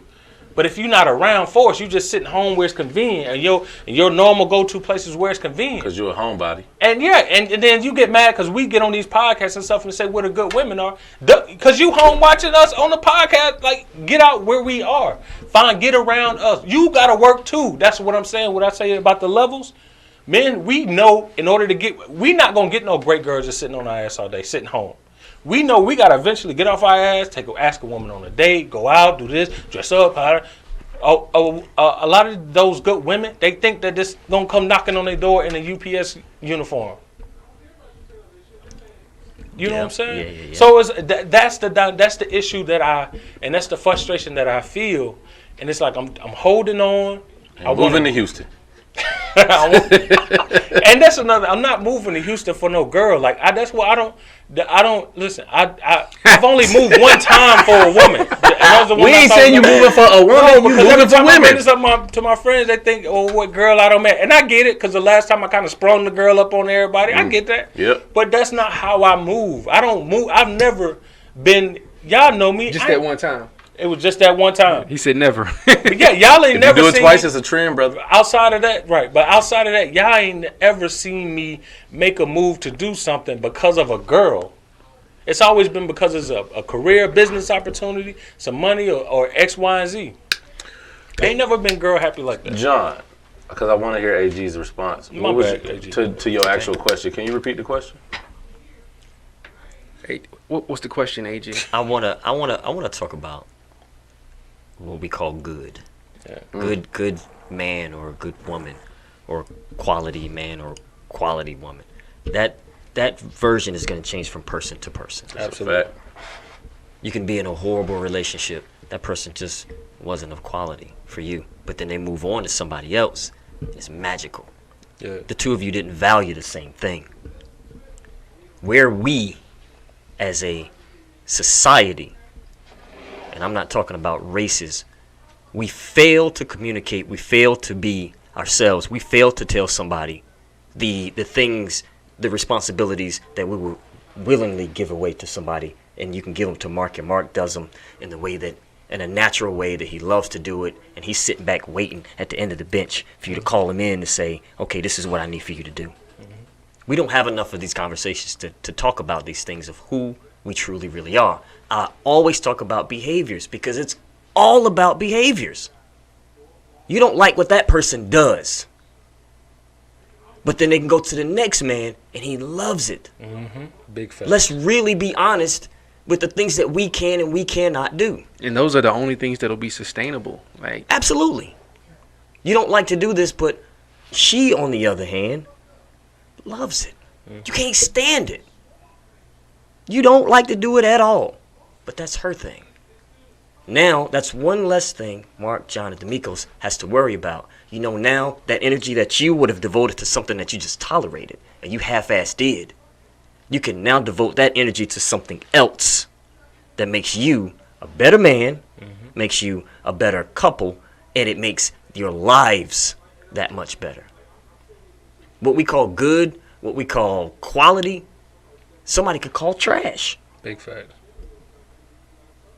We've all been somebody's trash. Big fact. Not me. To ourselves, Mark we is are trash to most women that he to knows. ourselves, we are Cream of that the crop. dude. Yeah, we are that Creme de la dude. creme. Hey, We are that talking dude, about? but from their perspective, nah, he just wasn't that quality guy. Yeah, No, it just didn't work. that's true. Let's really be honest with each other to find out what we really do value about ourselves, the things that you can give up, and somebody can take that responsibility and do it as well as you or better than you. Absolutely, bro. That what we call good and quality is left up to the individual. I agree 100%. Because we've all been somebody's trash. Big yeah, fact. I have. All been something we didn't meet up to their level of Mark expectation. just like dating trash. That's all that is. Hey, That would that make me the treasure all the time. You know, that All good the and time. quality, it's from perspective, man. Now, I do think a man still needs to come into. A man needs to deal with a woman from a place of stability, I was going to ask you regardless that. of his personal characteristics. does he? Hell yeah! Like because he's not. It's not even just for the standpoint of being able to be an addition to a woman's life, but when a man is stable, he makes better conscious decisions versus when he coming from a place of destitute. I understand that, but then have that conversation with her. Is this what you require from me to do? That was true, my too. point. Ask was my that point. question. That's true, We too. we don't ask the important questions. I don't care about your favorite color. At all. I don't care about your favorite TV show. Miko, No I want TVs to in my house. know. I want to know how you value certain behaviors. I want to know how if there's a gender specific thing How do you value that? I want to know how you have these difficult conversations. Have these conversations. Yeah. When she comes back to you, she says, I've never had anybody to talk to me about that. Bro, I just had somebody tell me that. That's crazy, AG. So I recently had that Crazy when they say that, right? exact conversation. And not only did I have the conversation, I got out a piece of paper and I put me, you, line down the middle. Tell me what your expectations are, gender-wise, for a man in your life. What? Any man in your That's life. good. And then I'll show you my list, and I bet you your list is 3 times as long as mine. So how about this? Damn. Went to therapy, right? This is one of the points where I started realizing, like, all right, we just spending money. Meanwhile, he just disagreeing. Three. So the therapist was like, list your stuff. I list mine. It was our homework activity. I listed.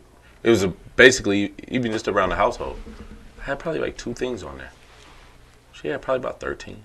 That's normally how it works. But the visual, a woman that really loves you will see that visual and be like, I need to do more. Mm-hmm. Or she'll add to things to your list that she can do for you that you may have not thought of. Facts. Yeah. But if she doesn't do one of those 2 bro. things, is she coming from contribution or not? Because she'll say, I don't take trash out. I don't kill bugs. I could do laundry, but I'll hire somebody to do that. Right. Well, we're not hiring people to do the things I'm supposed to do. So, Hey, what we talk about? Where we at? you start looking at that list, right? And this is the worst place for a black man to be in, is you start looking at the comparison of the great life I could have as a single man and the miserable life I could have as a married man. And you like, I could date Tiffany and Lisa, travel, spend 3 days alone when I want to, ain't got to answer my phone. Or I could be social like a butterfly for 2 weeks and go into hibernation for 2 weeks, and I don't have the responsibility of being accountable to anybody but myself. Hell, a person that don't get mad because you only got Chick-fil-A for yourself. Try that. Everything's half price. Right? Or less. Or less. You mean? Facts. Facts. And once a man goes into that mindset, it's really hard. It takes such an amazing woman to pull him out because he's already tried. He's tried again. He's tried again. He's come to the resolve that the best experience and the best time I've had in the last 10 years has been by myself. I know what to expect. I know how to exceed my own expectations. And I really start to love my own space so much that in addition to my environment is a negative. Hey. Are you not ready to go home yet? Cause so that's a fact. It's like I'm at this point where it's like I'm not really. I was, looking for a companion and all that, but now I'm at this point where it's like, if she comes, she comes. If she don't come, she don't come. I'm not in a big rush for it anymore. I don't care about it. So is cooking really that important then? Because you're eating every day, right? Eating every day. I can eat whatever I want every day. So what happens when you really start evaluating your options? Yeah. Oh, yeah. When you really start evaluating your options, you start doing research. Like how much is it to hire a cook for the year? Right. Okay, so I want my wife to cook. A cook for the year is $18,000. Bruh. They come 2 times a week and cook for the right. That's what's harder for me because it's like I could literally hire out the services of everything I need in the household. That's why a woman will have to come into my life and really show me, like, oh, you're a great friend. Like you're a great. Having you at home is something I look forward to. That's something you cannot put a price on. Right. But that is But something. you didn't say any of that in your original statement. Well, I said you talked about traditional roles and stuff. Okay. So that's why I was responding to that aspect. But yeah, like I can hire out those services. So it does come to the point where you have to show me, because on paper it's saying, look, she an expense to your life more than anything. Because these things you can hire out, that's gonna cost you way less than it takes to take care of her. So it's like a woman gotta come into my life and add value. Either you're an asset or you're a liability. I say that all the time, but I mean it. And as a man, money's not everything for me. Nah, hell no. I will marry a woman that works at McDonald's if she has the right mindset, Especially if it's and she Colombia. comes from contribution.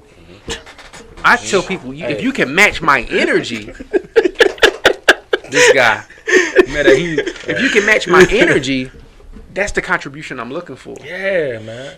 Hell, I've dated women with no job. So let me ask y'all.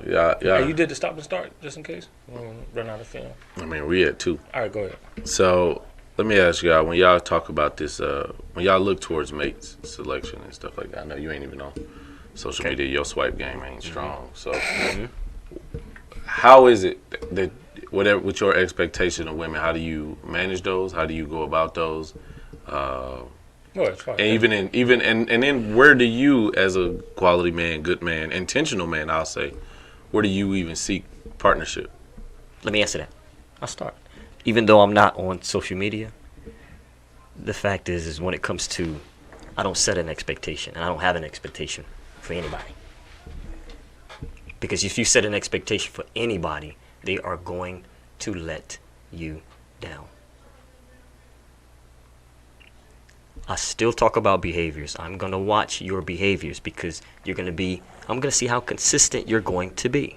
And if those behaviors over a certain period of time stick, and those are natural over and over and over and over again, now you can see who that person really is. I don't get away from behaviors. Expectations, I've learned to never set them for someone. Yeah. Because in a short period of time, you're not even going to see the real them anyway. So the expectation that you did set are going to miss their mark. Mm-hmm. Or they're going to be able to fulfill them temporarily. Yeah.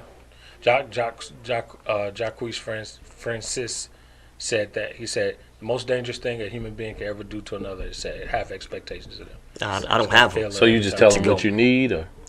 I'm completely honest. When I hit my I started living in 40s, I was completely honest. You sound like Will Smith right now. Totally honest. I'm not holding any of it back because you're eventually going to get to the place where you're going to find out the truth. Know it in the beginning. Know the truth in the beginning so you can actually tell her, no, this is not going to work. But if it does work, this is where we're going to stay. Yeah. But we're afraid to have these conversations. We wait for the behaviors to actually just come out on their own. You don't ask the question. You don't slowly look for these behaviors. Hey, how do you feel about that? How do you feel about this? What about this? What about that? How do you value this? To go look for them when you are of value and you carry yourself with value, all these women are going to see it. Absolutely. They're going to see it. They're going to feel that energy no matter if you're at Target, Starbucks, Barnes & Noble. It doesn't matter where you are. If you're at the dealership getting a part, there's somebody there and they see you, some type of attraction is going to be there because they see you of value. Not because of the hat you're wearing, the chain or whatever. It's because they're going to be able to see the behaviors that you exercise when you walk in or out of that room. I'm going to tell you, it don't matter where you go to meet them. You can meet them. The good ones are there. The quality ones are there. I believe it. They are there. They just need to come outside. Expectation. No, you need to knock on their doors. Oh, Expectations. Don't have them. See their Right. behaviors. Big facts, bro. Recognize their behaviors. Ask them the questions about their behaviors. And a lot of them don't even know. That's the telltale sign. Don't even know. What'd you say, Mark? Nobody's ever asked me that question. Boy. I've never had anybody in my life ask me that question.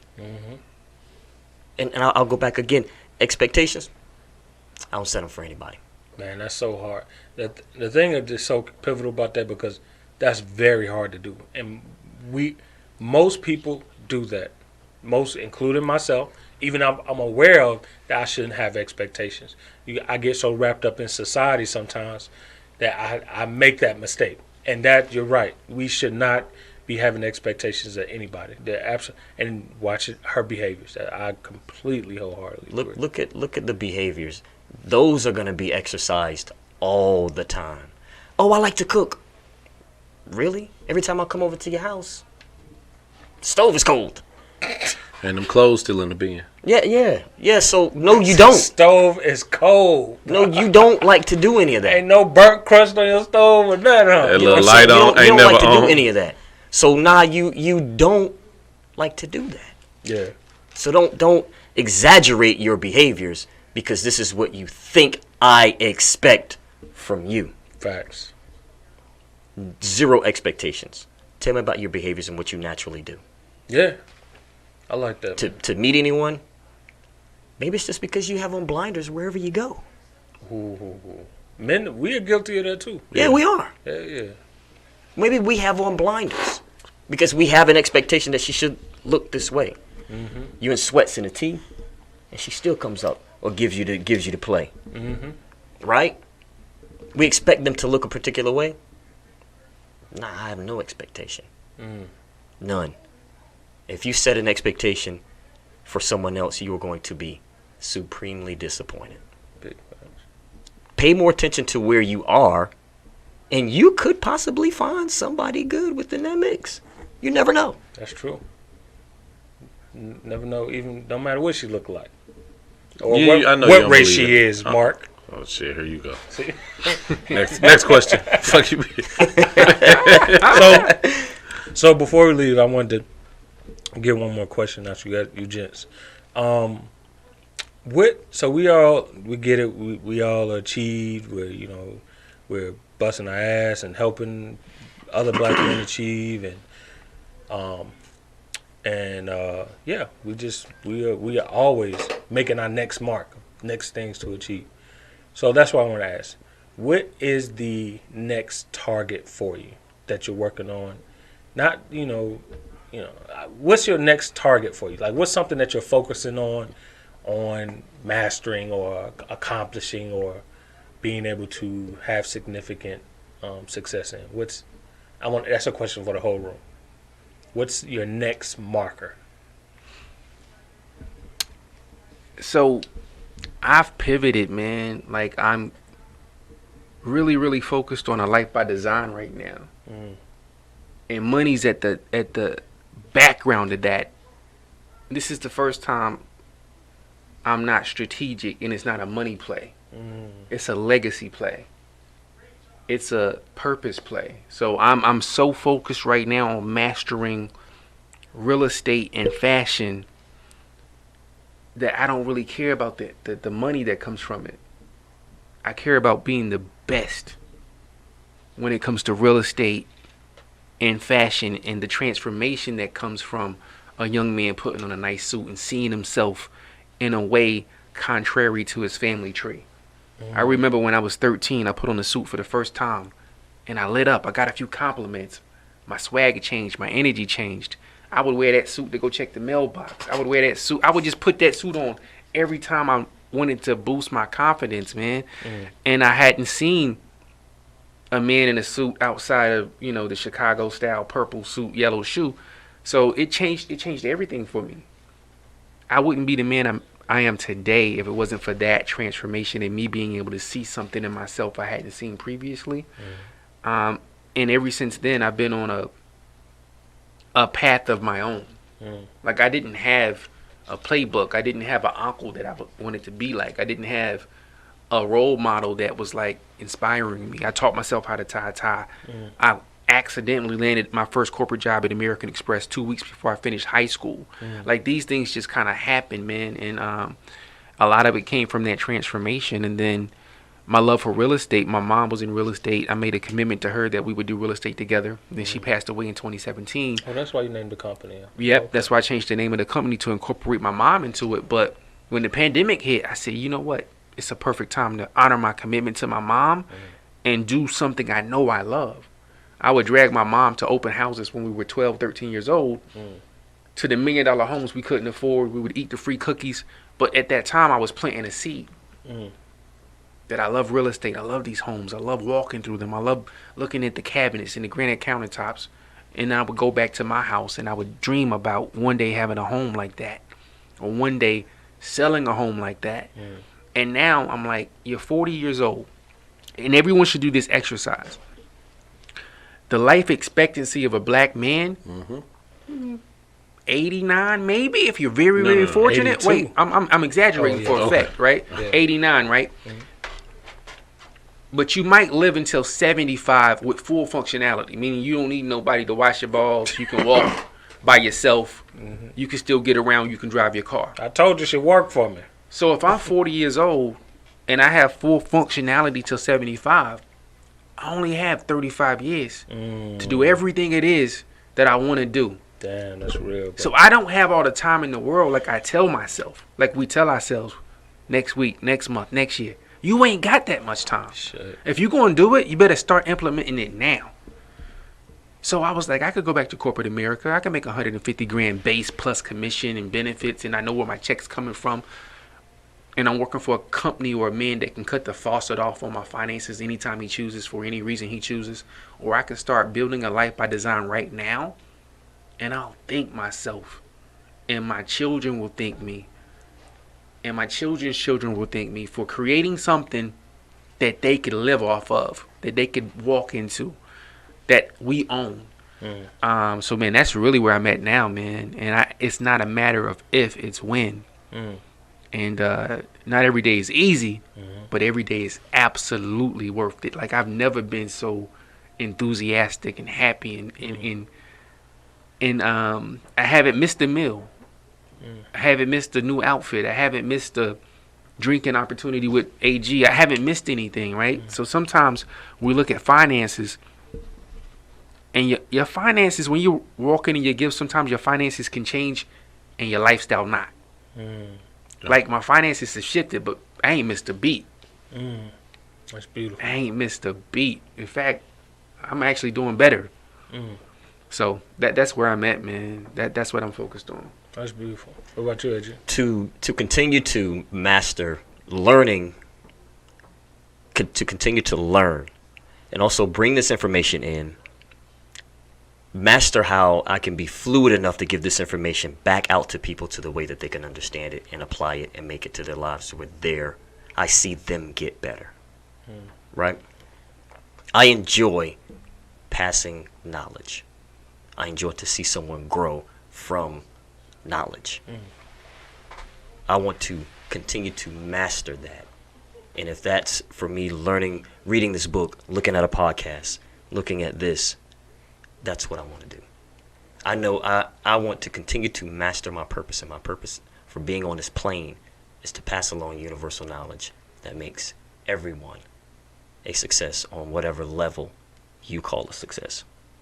Damn, I love that. All right, Jack Sparrow. Appreciate you, brother.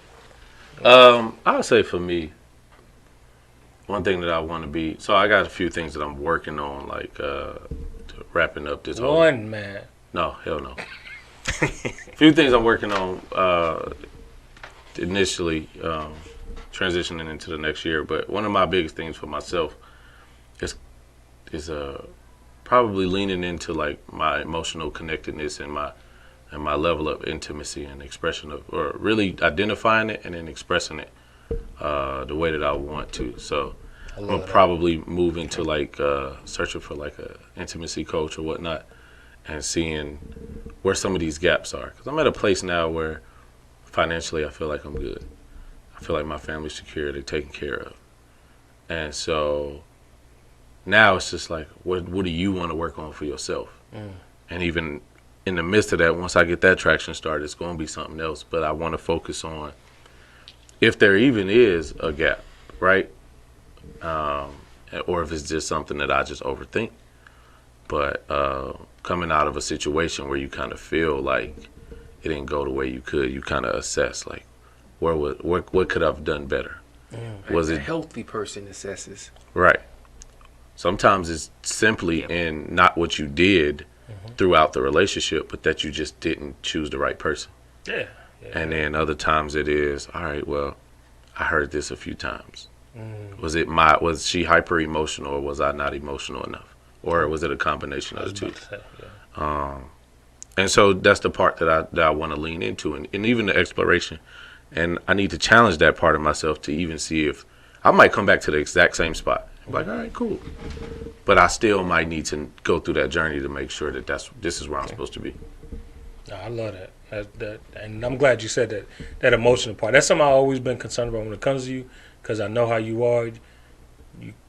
You can sometimes not tap into the emotional aspect of things, and it's just like I was like, damn, I just wanted to feel it, feel it more, feel your way through it, because sometimes even like that can drive the way that you connect with people, by just feeling it, because when you can feel it, you kind of slow down in some things on being hard on yourself even.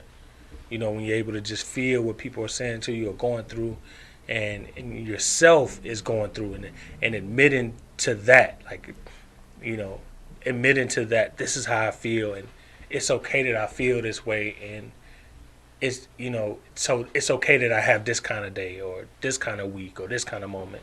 So I'm glad you said that. That's dope. Because I didn't know, you told me about the intimacy coach. I didn't know where the hell you was going with that. But Oh, you thought I was impotent, is what you said. yeah, I was like, damn. No, baby, I'm strong now. Look, You're a rabbit. You don't slow down, became a tortoise now? hey, man, I told y'all. But I didn't want to intrude. I'll tell y'all this, man. One thing that when you think you failed at something, a lot of doubt comes from a lot of different points. Yeah, I believe that. And then it's things that validate that. Once you out of the storm, you get to assess it. You start realizing like, okay, I wasn't broken. It was storm had fucked up some shit, or the way that you transition fucked up some shit. And then I got a lot of confirmation afterwards. Okay, cool. I'm not broke. Like I'm in a good situation here, and here. And so these things I might need to reassess, and that's one of the things I wanted to reassess. No, I mean that's beautiful, because people will try to paint a picture that you are broken for a number of reasons when they're not willing to work on themselves. Oh, that's a fact. And if you love that person, and there's a part of you that's still developing confidence-wise and being 100% certain, it has an impact on you, even though you don't allow them to see it, right? Mm-hmm. We go in the bathroom and we like, what if she's right? Mm-hmm. Right? I'm at a point in my life now, you can say whatever you want. I don't believe none of that. Man, that has never mattered to me. Never mattered. That shit broke me sometimes. It's never mattered to me.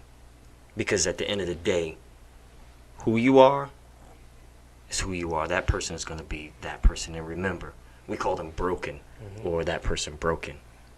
You're going to have the same behaviors. Some of those core behaviors are going to be there when you move on to something different. Don't accept the fact that somebody calls you broken or it's a failure. It's only a failure or you're broken when you accept that you are. You can't come to me in any point in my life, AG, you're broken. I accept the fact that you think I am. Watch how the story turns out. You want some hot sauce with the words you about to eat? So I don't look at it. I don't look at it that way. Put that Because shit some on people everything. can say that you're looking at it from a perspective of arrogance. No, I'm saying this from my perspective to a person who can't understand who I am and what I do. That's real. And maybe broke is the wrong word, but What you think? I mean, there's been room for improvement in my life in previous relationships. Well, we're not saying that it's not. Yeah, but broken is just, to me, the wrong word. Yeah, right? yeah. And- Or it could be a trigger word. Man, fuck that. When I say broken, I thought that sexually, my desire was so low. I was like, this like, what the fuck is wrong? Or again, maybe it's, Right. it's But as the, a man, You was like, hey, yeah, you maybe like it's the person and This the guy's behaviors crazy. that they exercise that have you in that situation that you're in. which is the fact. yeah, I know. However, in the storm, I no longer desire you. right, in the storm, in the storm. when somebody on top of you and you like, I don't know what it is. No, Nah. it's you. Because you ain't supposed to be there. Right? Yeah. Why am I? Look, you like? Why am I okay at Magic City? Going west. Right. What about you, man? I don't want to leave you out. All right. I appreciate that, man. Yeah, D'Amicos. What do you Sergeant Pocket Square. Other than going to Houston, what are you working on? You know, for real, this transition to Houston is to get me out of my comfort zone. Right. I feel like I love my city. I love it, man. Atlantaga is where I stay. You know Or what I'm saying? Roswell. Just got disrespect. Anyway, home is gonna always be home. But the part of the transition is to put myself in a different environment, uncomfortable environment, and bring something else out of me. I feel like I squeezed a lot of great juice here out of myself, but I think there's another level in me to unlock something even greater. So you can be liberated And so, and love how you love. and so, the next focus for me, the next focus for me, for real, is I really want to work on my fitness, my health. Mm-hmm. You know what I'm saying? Because like while I've never had any and don't have any health ailments, diagnosis by a doctor or anything like that. At the same time, like I want to lose weight. I want to be Fit like me. I want to be like I feel like I've never given my body the opportunity. I've never taken advantage of the opportunity to give my body the potential that it's capable of. You know, I feel like I can be a great physique of a man if I just push my body to the levels that it's born at. Because it's like I feel like I have a lot of physical aspects of me that a lot of men would wish they wanted for themselves. You know? And I feel like if I pushed it to the brink where, you know, I can be cut up and shredded and feel excellent, it would help me with, you know, my internal health, my organs, and because I am getting older, and that's something that I consider too. You can't be a heavier guy as you age, because That's real. Yes, you deteriorate your insides from being able to hold up the weight for so long. And you know, and I smoke cigars, so it's like, you know, that aspect too. It can't be obese as hell and smoking cigars and think you about to live a long, prosperous life. So it's like that's the next focus for me. Is really, I feel like all other areas of my life I've reached levels of mastery in, and it's like this is the level that I have the opportunity to do it, and I need to put myself outside of my comfort zone to give me the space to do it, where there's no distractions, there's nobody I know, there's nothing for me to lean myself into to distract me from, oh, I'll do it another day. Or that. I'm here. I think this is the environment that'll help breed it for me. It's going to be hot as hell, so it's going to force me to have to be outside with my shirt off and etc. So it's like, I'm just free. These are my thoughts, you know. So that's the next focus for me, is getting my health to a B state, and then getting it to an A state, and then an A+ state. So Nice. That's kind of interesting, man. How you go into Houston yeah, for I'm about to say. for less distractions? well, I mean, like when I say less distractions, I mean like when I'm here, I'm constantly worried about everybody.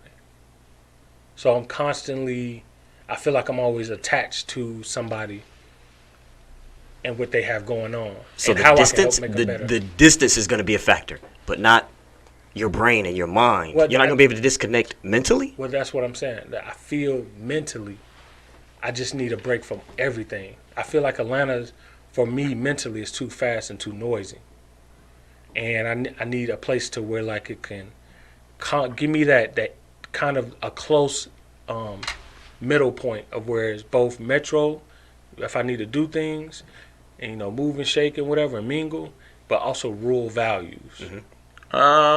So you're, and I'm going somewhere here with this now. Yeah, You've got here that you really like being here. I love my. home. You've got. But it's too noisy for me. It's too noisy. Too noisy. It's But like, you don't want to master yourself and master this environment and feel a whole lot better about yourself, because you know that these things exist here. But you're going to go somewhere where these things don't exist. Are you really challenging yourself?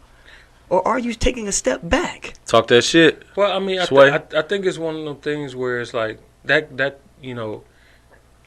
And I'm going to Kanye West you. I'm going to cut you off. That's completely. I'm going to cut you fair. off. It's completely Because what Mark and I are hearing on this side that's completely fair. is that you don't have the distractions, but you still got a mental connection. Your mental connection don't go anywhere.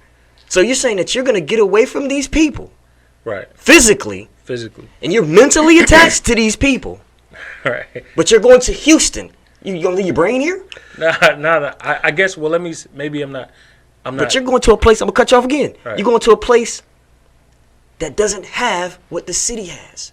I don't think you challenging yourself. That's you taking 5 steps backwards. I honestly think he actually. Houston may have more distractions. I was gonna say that. But let me pause for effect though, because this is the real problem. Y'all not letting me get mine out. No. But before you go, all right, go ahead. let me assume and let me hope and let me show some faith that you'll go to Houston, you'll get in the best shape of your life in that environment, just to come back to this environment.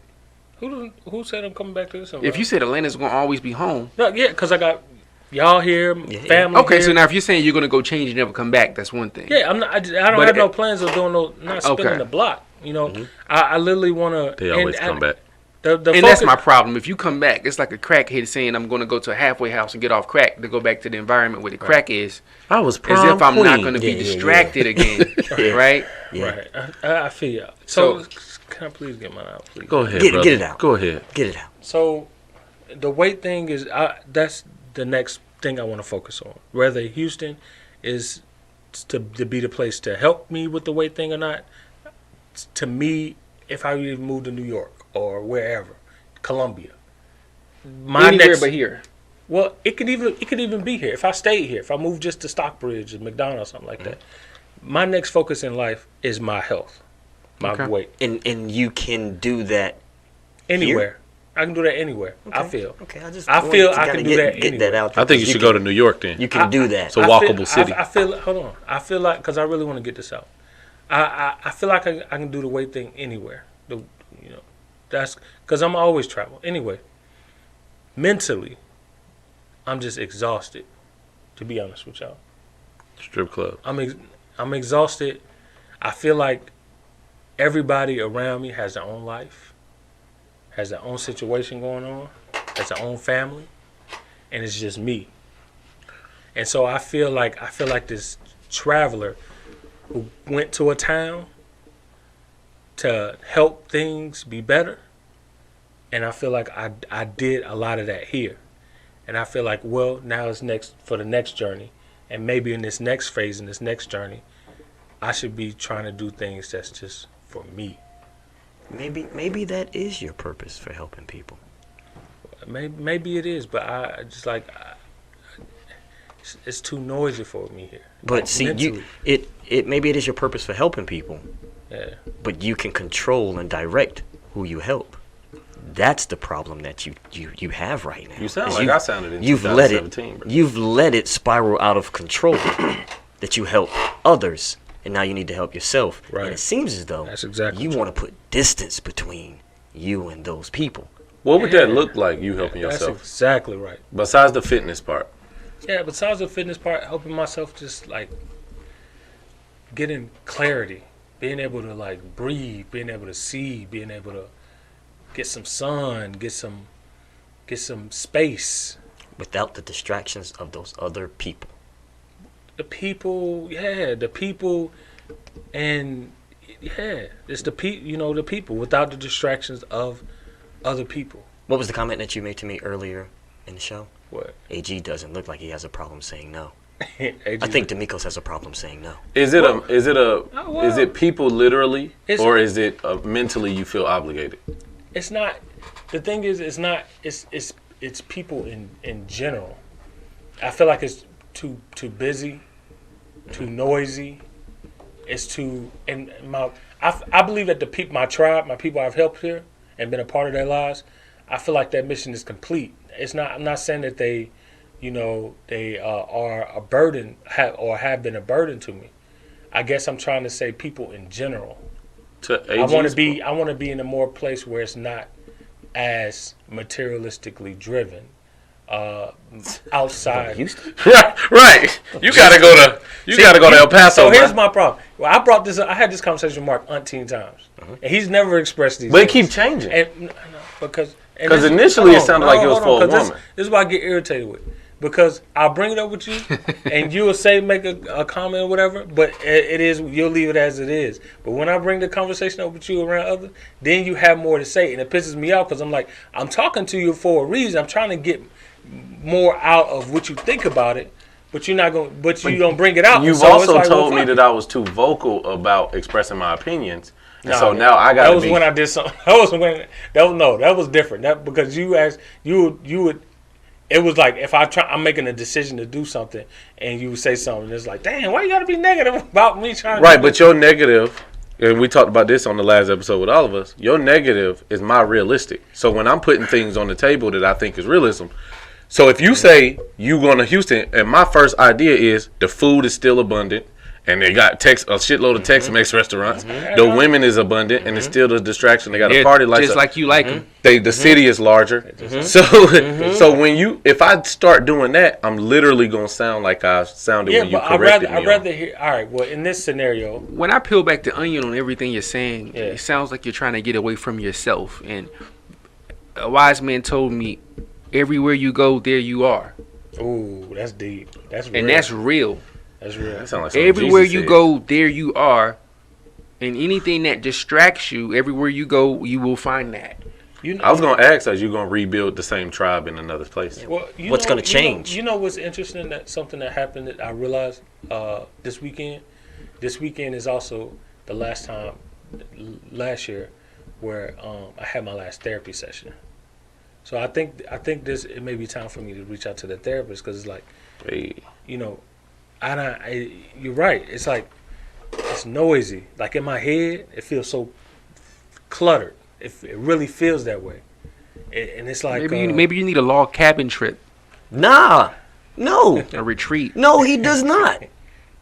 I'm saying for You to go get don't even coffee be and with talk. himself? You are running from yourself.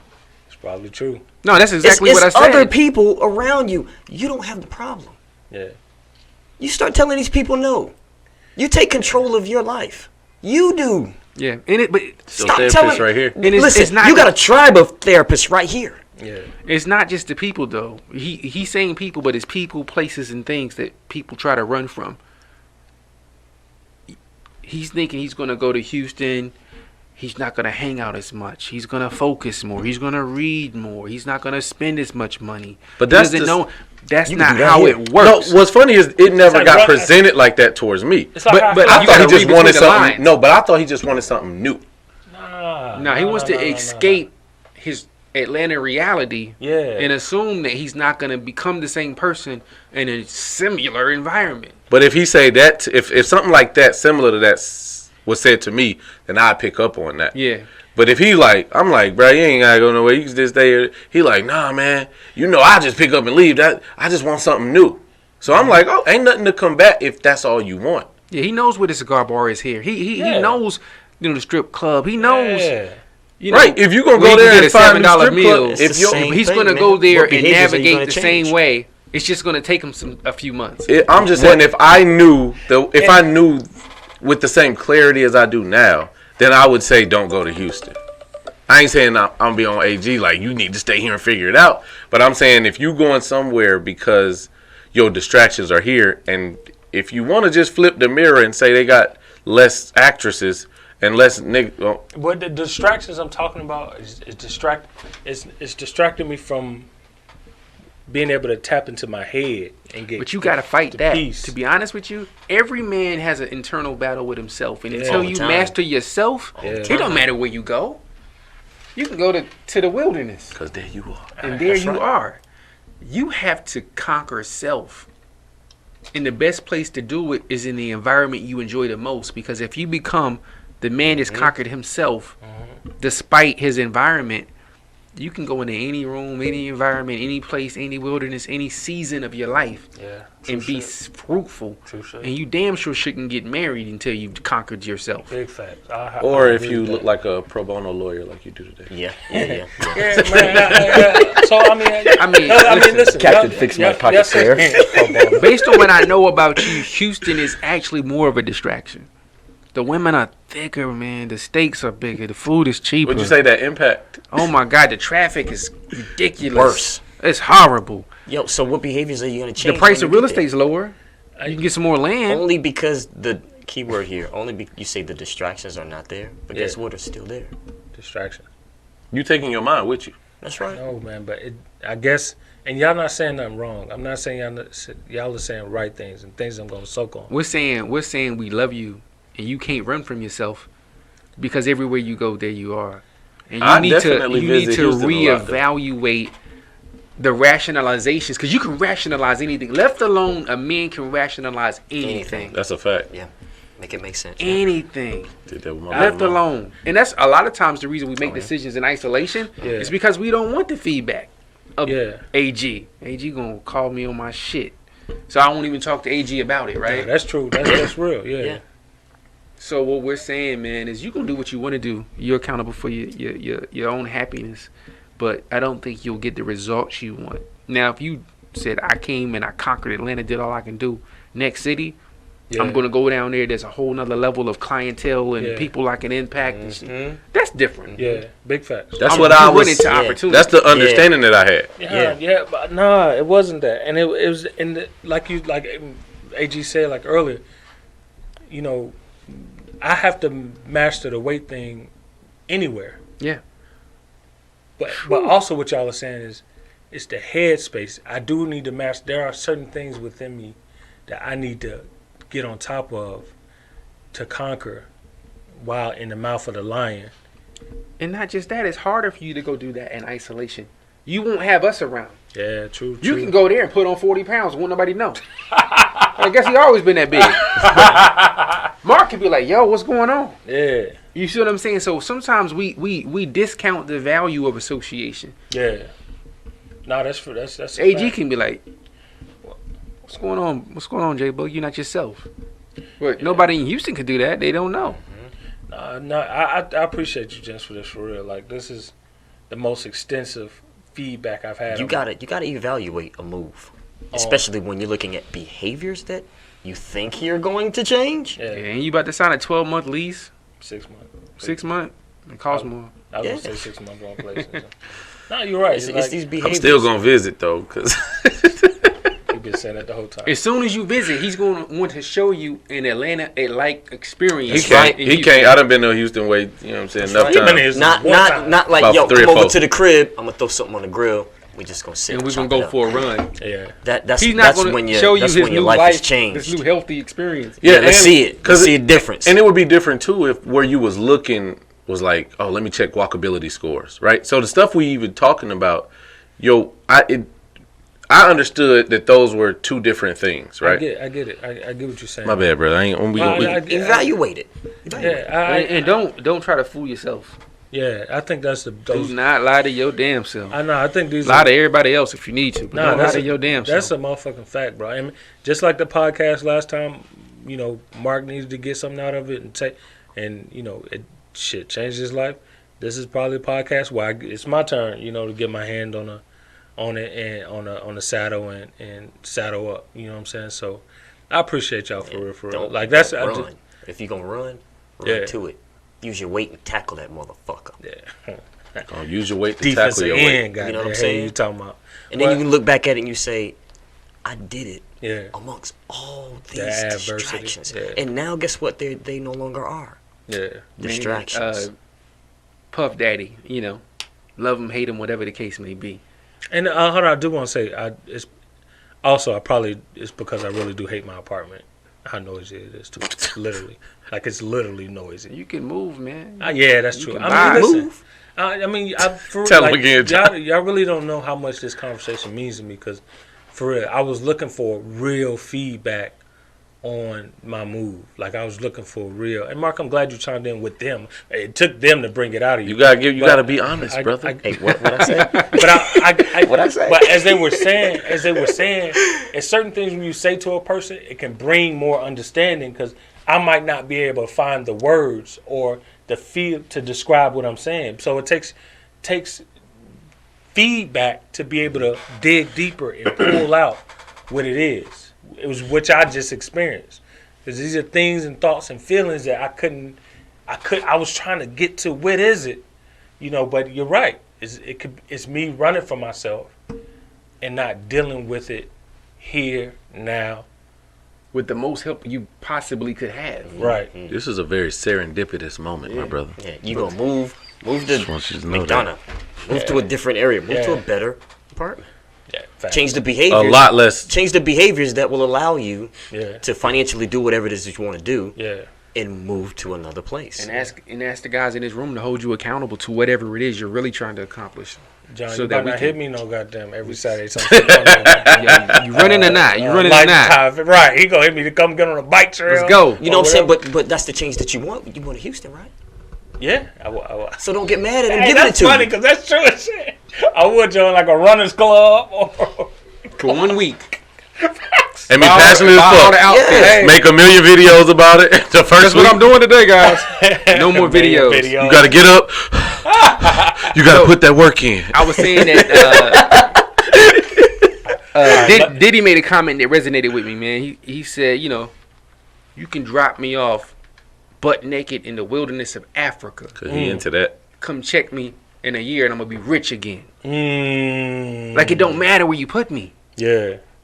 Because the seed I'm planting is gonna produce results irregardless of the environment you put me. If there's some dirt there and some sun and some water, I'm gonna grow. And sometimes I think we give too much value to conditions and locations Yeah. Big when facts. we grew up weathering the storm. That's my hey. I- Hey. Learn how to say no, brother. Yeah. You right, bro. Even- No, you even- right. Learn how to say no. You really even- right even- about Learn how to even tell hell somebody. no. Learn how to tell somebody no. I cannot help you. And I can't sometimes help you more right Yourself. about that than you realize, bro. And- That's a fact for real. Not just That's a that, fact for real. we gotta be honest, man. Sometimes we create the dynamic that causes people to pursue help from us. Yeah. Because we told you last time in the podcast, when it comes to dating, you lead with money. And then you question why the hell they want money from you. Yo. Hey man. You You know- know, Biggie say more money, more problems, my God. In the beginning, sometimes we tell people, "Yeah, I can call me anytime. I can help Yeah, you." yeah. No, don't call me. And then they call. Except for this capacity that I can help you. Yeah. this one This, time. this, I can't help you. Yeah. It's a fact. Big facts. Yeah.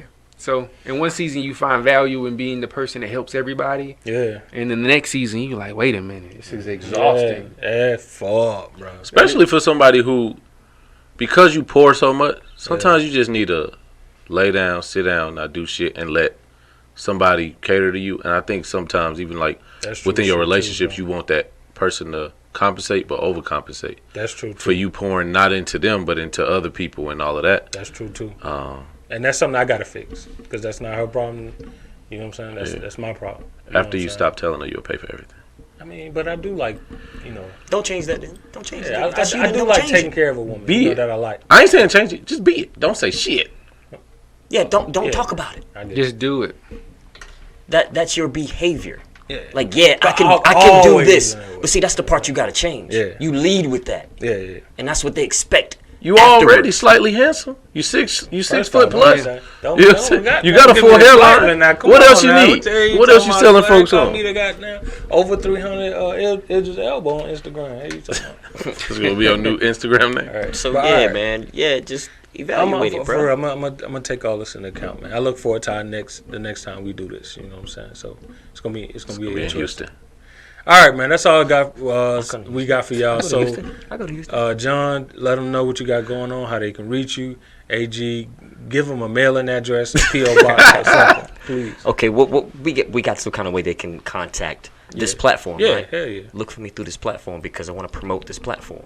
Man, Like I said before, that's a real if you one, if man. you want to make something bigger, don't go through someone else's platform. Go directly to the source. Come and get it from us. I love If it. I you duplicate that. really want something, you're gonna take the energy to find it. Nah, I don't do social media. But if you want to find out something from me, come through this platform. Or the white I'm- pages. I'm willing. Put it in the Yeah, YouTube comments. Yeah, I'm willing to give this away because I want everybody to understand this is my purpose. This is why I'm here. Ask the questions. Whatever you feel like, and if I feel like I can answer it, then therefore I will. Yeah.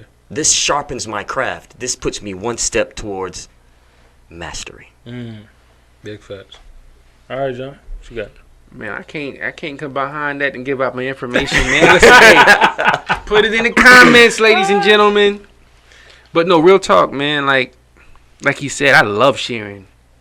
And sometimes a person can ask you a question that you've never thought of, and you'll get an answer that's not just for them, it's for yourself.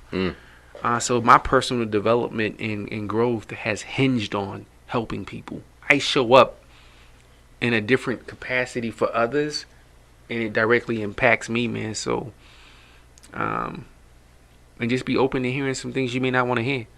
Big facts, bro. All right. Hey, Black Man, this has been very... Where they gonna find you at, Miko? Oh, y'all, listen, man. Find me on the gram, at Fearless Black Men. But make sure you subscribe to our YouTube channel, Black Men and Cigars Podcast. Follow us on the Instagram, Black Men and Cigars Podcast. Also, we're going to do our first live podcast and event next week. So make sure y'all tune in. You know this got to come out this week. Damn, you're right. Hey, listen, we're going to do hopefully more of those in the future. Hey. You know what I'm saying? So stay tuned for that. But stay tuned for that podcast coming out. But yeah, follow us on subscribe. We need all the subscribers we can get to keep spreading this word and beautiful knowledge and wisdom from these great black men and these great black principles, man principles that they've been dropping and always keep dropping. And yeah. At Fearless Black Men on Instagram. At bensocial.distancing on Instagram. On Facebook, it's Mark Anthony. So I'm with my kiddo. Y'all could look me up. They want to know where they can find that chain at. Amazon. Fuck you talking about? This is fun. I'm actually going to a New Jack City Swing? party next week. Oh, okay. So, yeah, you definitely look pretty dope. Yeah. Dope. I don't need no real shit. You like to do them stand up. If they got the baby, what you think I'm about to do? But I want to say something that I ain't been able to say on the podcast. DMs is open. You can hit me up. You know what I'm saying? The ink dry, right? You know what I'm saying? Thank y'all for liking and subscribing, man. Thank y'all for listening. We out.